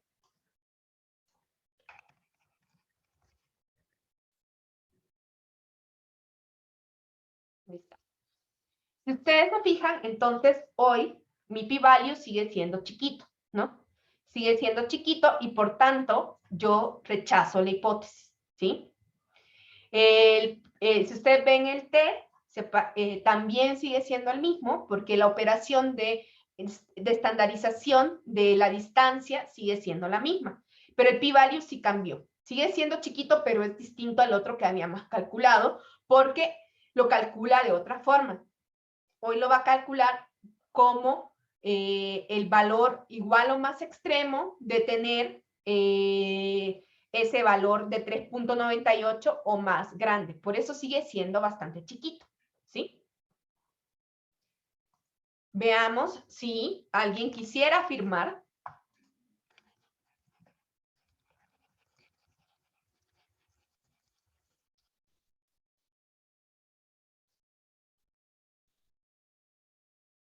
Aquí yo le pegaría un error metodológico que tenemos en este ejemplo es que se tendrían que deflactar los ingresos según los precios, ¿no? Entonces, porque ahorita estaríamos viendo cambios nomás nominales y eso sería, ustedes saben que la inflación estos días ha estado muy...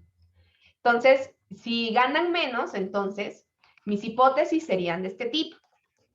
Mi hipótesis nula sería... Ay, estoy mal.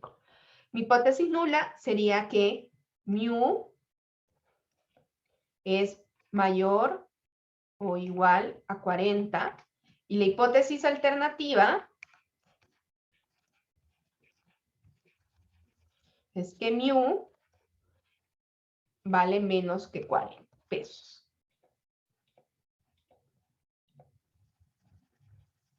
Y acá en la alternativa, entonces le voy a poner greater.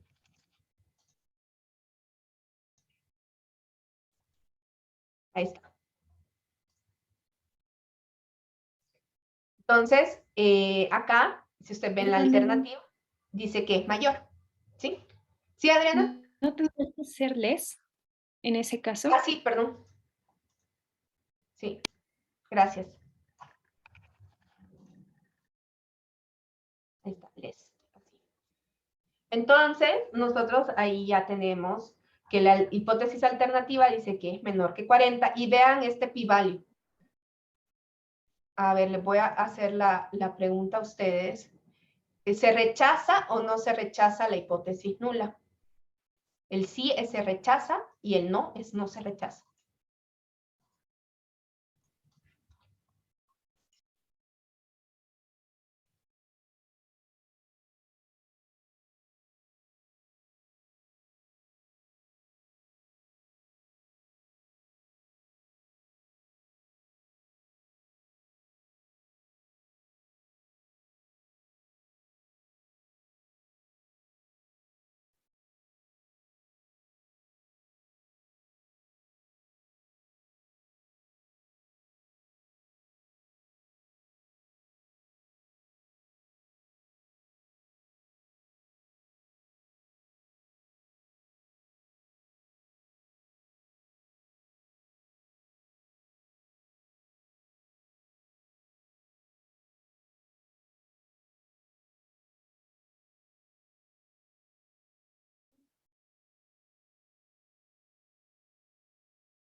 Están 3 personas que no han votado. Creo que yo no puedo votar. Ah, cierto. Stephanie, tú no puedes votar.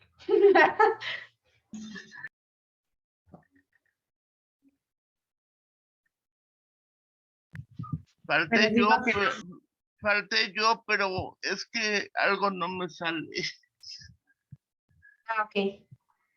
Si me puedes mostrar el comando acá en...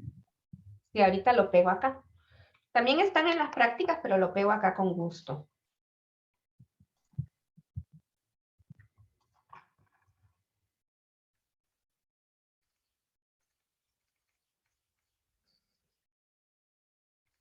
Creo que lo pegué muchas veces. Ahí está.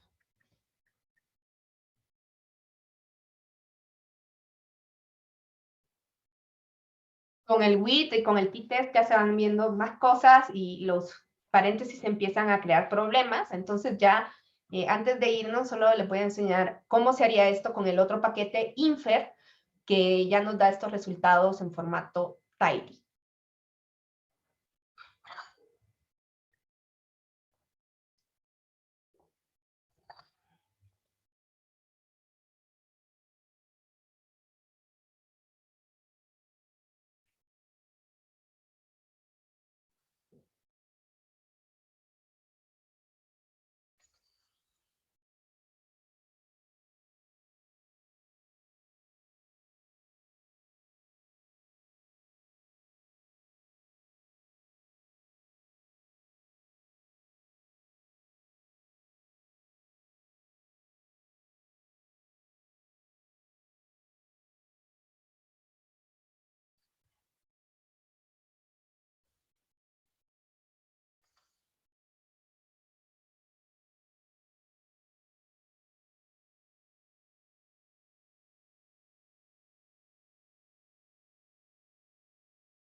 Bien, entonces la mayoría dice que no se rechaza la hipótesis nula y es correcto porque este p-value es muchísimo más grande que cualquier nivel de significancia, entonces estamos muy bien.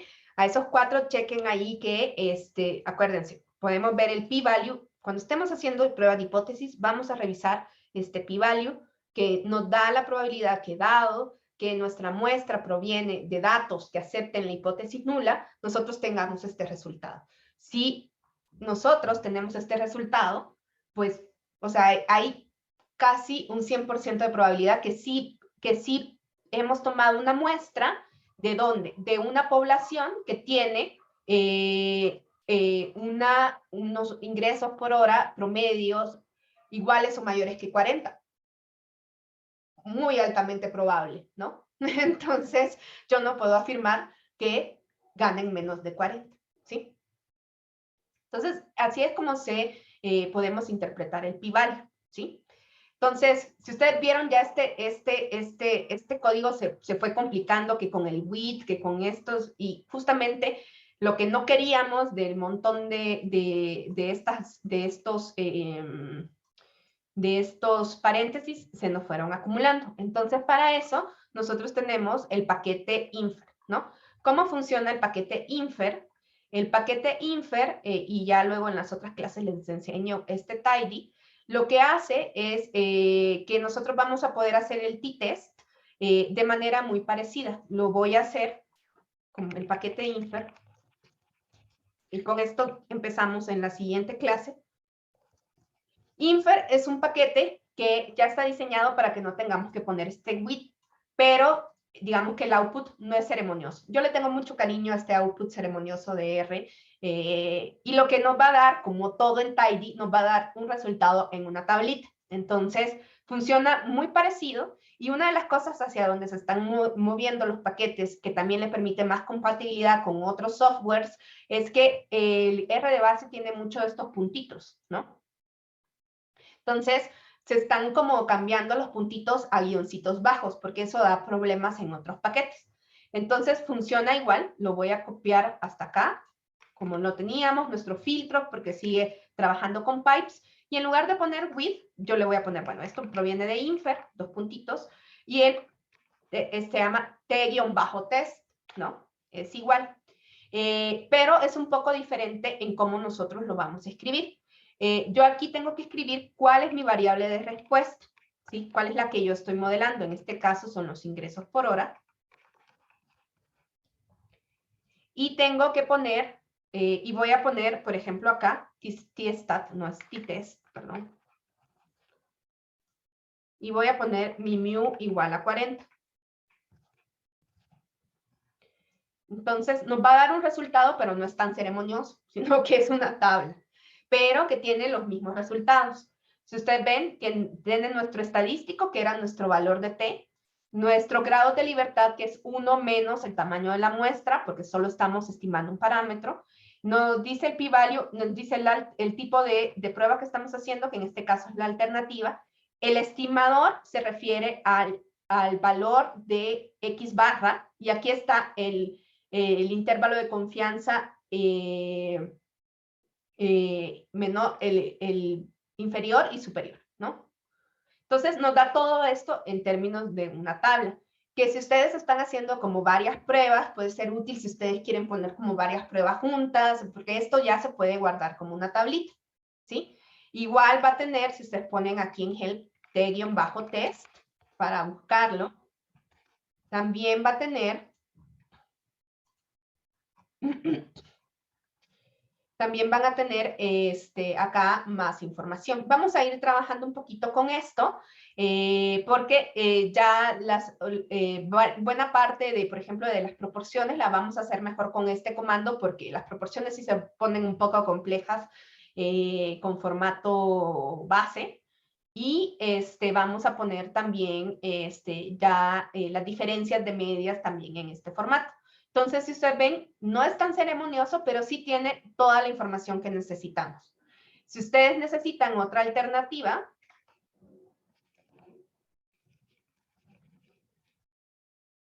se ponen igual, solo que, por ejemplo, se van a llamar igual. ¿Sí?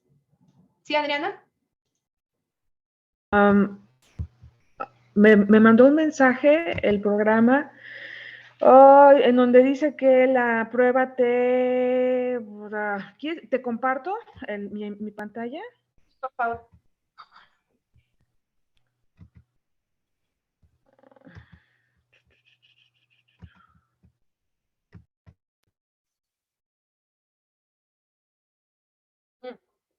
Era t-test, no t-stat.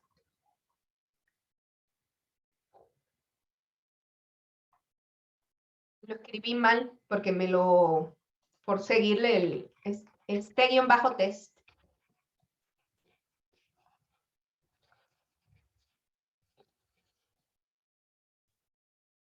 Igual ese es un warning, nada más. Y lo que te está dando únicamente es el valor de t, que es 3.98, pero tienes que ponerle ahí, en lugar de t-stat, t-test. Si solo quisieras el valor de t, que es ese número de errores estándar que marca la distancia entre tu valor objetivo y tu valor calculado, sí podrías hacer eso. Y ese warning solamente te dice, este wrapper ha sido deprecado en favor de uno más general que se llama observe, que se usa mejor esa función. Y porque es el valor observado, ¿no? Pero estos warnings significa, ¿qué nos está diciendo el programador? Que es muy probable que ahorita todavía sirve esa función, pero que nos vayamos, pero empiezan a hacer como cambios, porque acuérdense que estos son paquetes vivos, entonces empiezan a hacer cambios y nos dicen, oye, o sea, todavía te dejo usar esta, pero ya nos estamos cambiando hasta a este otro comando. Deprecate significa que se dejó de usar, y eso es algo que es muy natural en R, porque son paquetes vivos, la gente los va mejorando, hay una mejora continua, o simplemente hay gente que deja de actualizar sus paquetes porque dice, oigan, ¿saben por qué están usando mi paquete si fulanito ya hizo un paquete mejor? Yo ya no voy a actualizar el mío, así que bye, ¿no? Usen tal, ¿no? Pasa, ¿no? Y eso se llama deprecate, ¿no? Esos son los procesos de deprecación. Entonces, ahorita es solo un warning que te dice, puedes usar esa función, pero empieza a aprender la otra, que es la que, porque en algún momento eso significa que ya la van a borrar. Ok, sí, ya vi dónde está el error, perdón, gracias. Sí, no pasa nada, porque yo también lo hice mal, porque como ahí me emocioné que me estaba diciendo cuál era el valor. Y ahí está. Entonces ese es infer, entonces ahí el gusto del cliente. Si a ustedes les gusta más la versión ceremoniosa, acuérdense de poner el with. Si no, pues usan el infer, ¿no? Ahí está. Bueno, entonces nos vemos el día de mañana a las 9. Si tienen también alguna duda, pueden irme mandando preguntas específicas para que yo empiece la clase con esas. Y también vamos a hacer un pequeño ejercicio otra vez de algunos conceptos que vimos hoy que yo espero que queden claros. Otra vez una encuesta y empezamos también con las dudas y vamos a avanzar más en esta práctica 2 que ustedes vieron que es bastante larga. Yo sabía que no la íbamos a acabar hoy, definitivamente. Pero sí es muy necesario hacer esta pausa para que la parte de hipótesis y intervalos de confianza queden bastante claros. Bueno, listo, nos vemos mañana. Cuídense. Oye, yo tengo una duda, pero Gracias. como que un poco aparte. A ver, entonces si quieres dejo de pausa la grabación.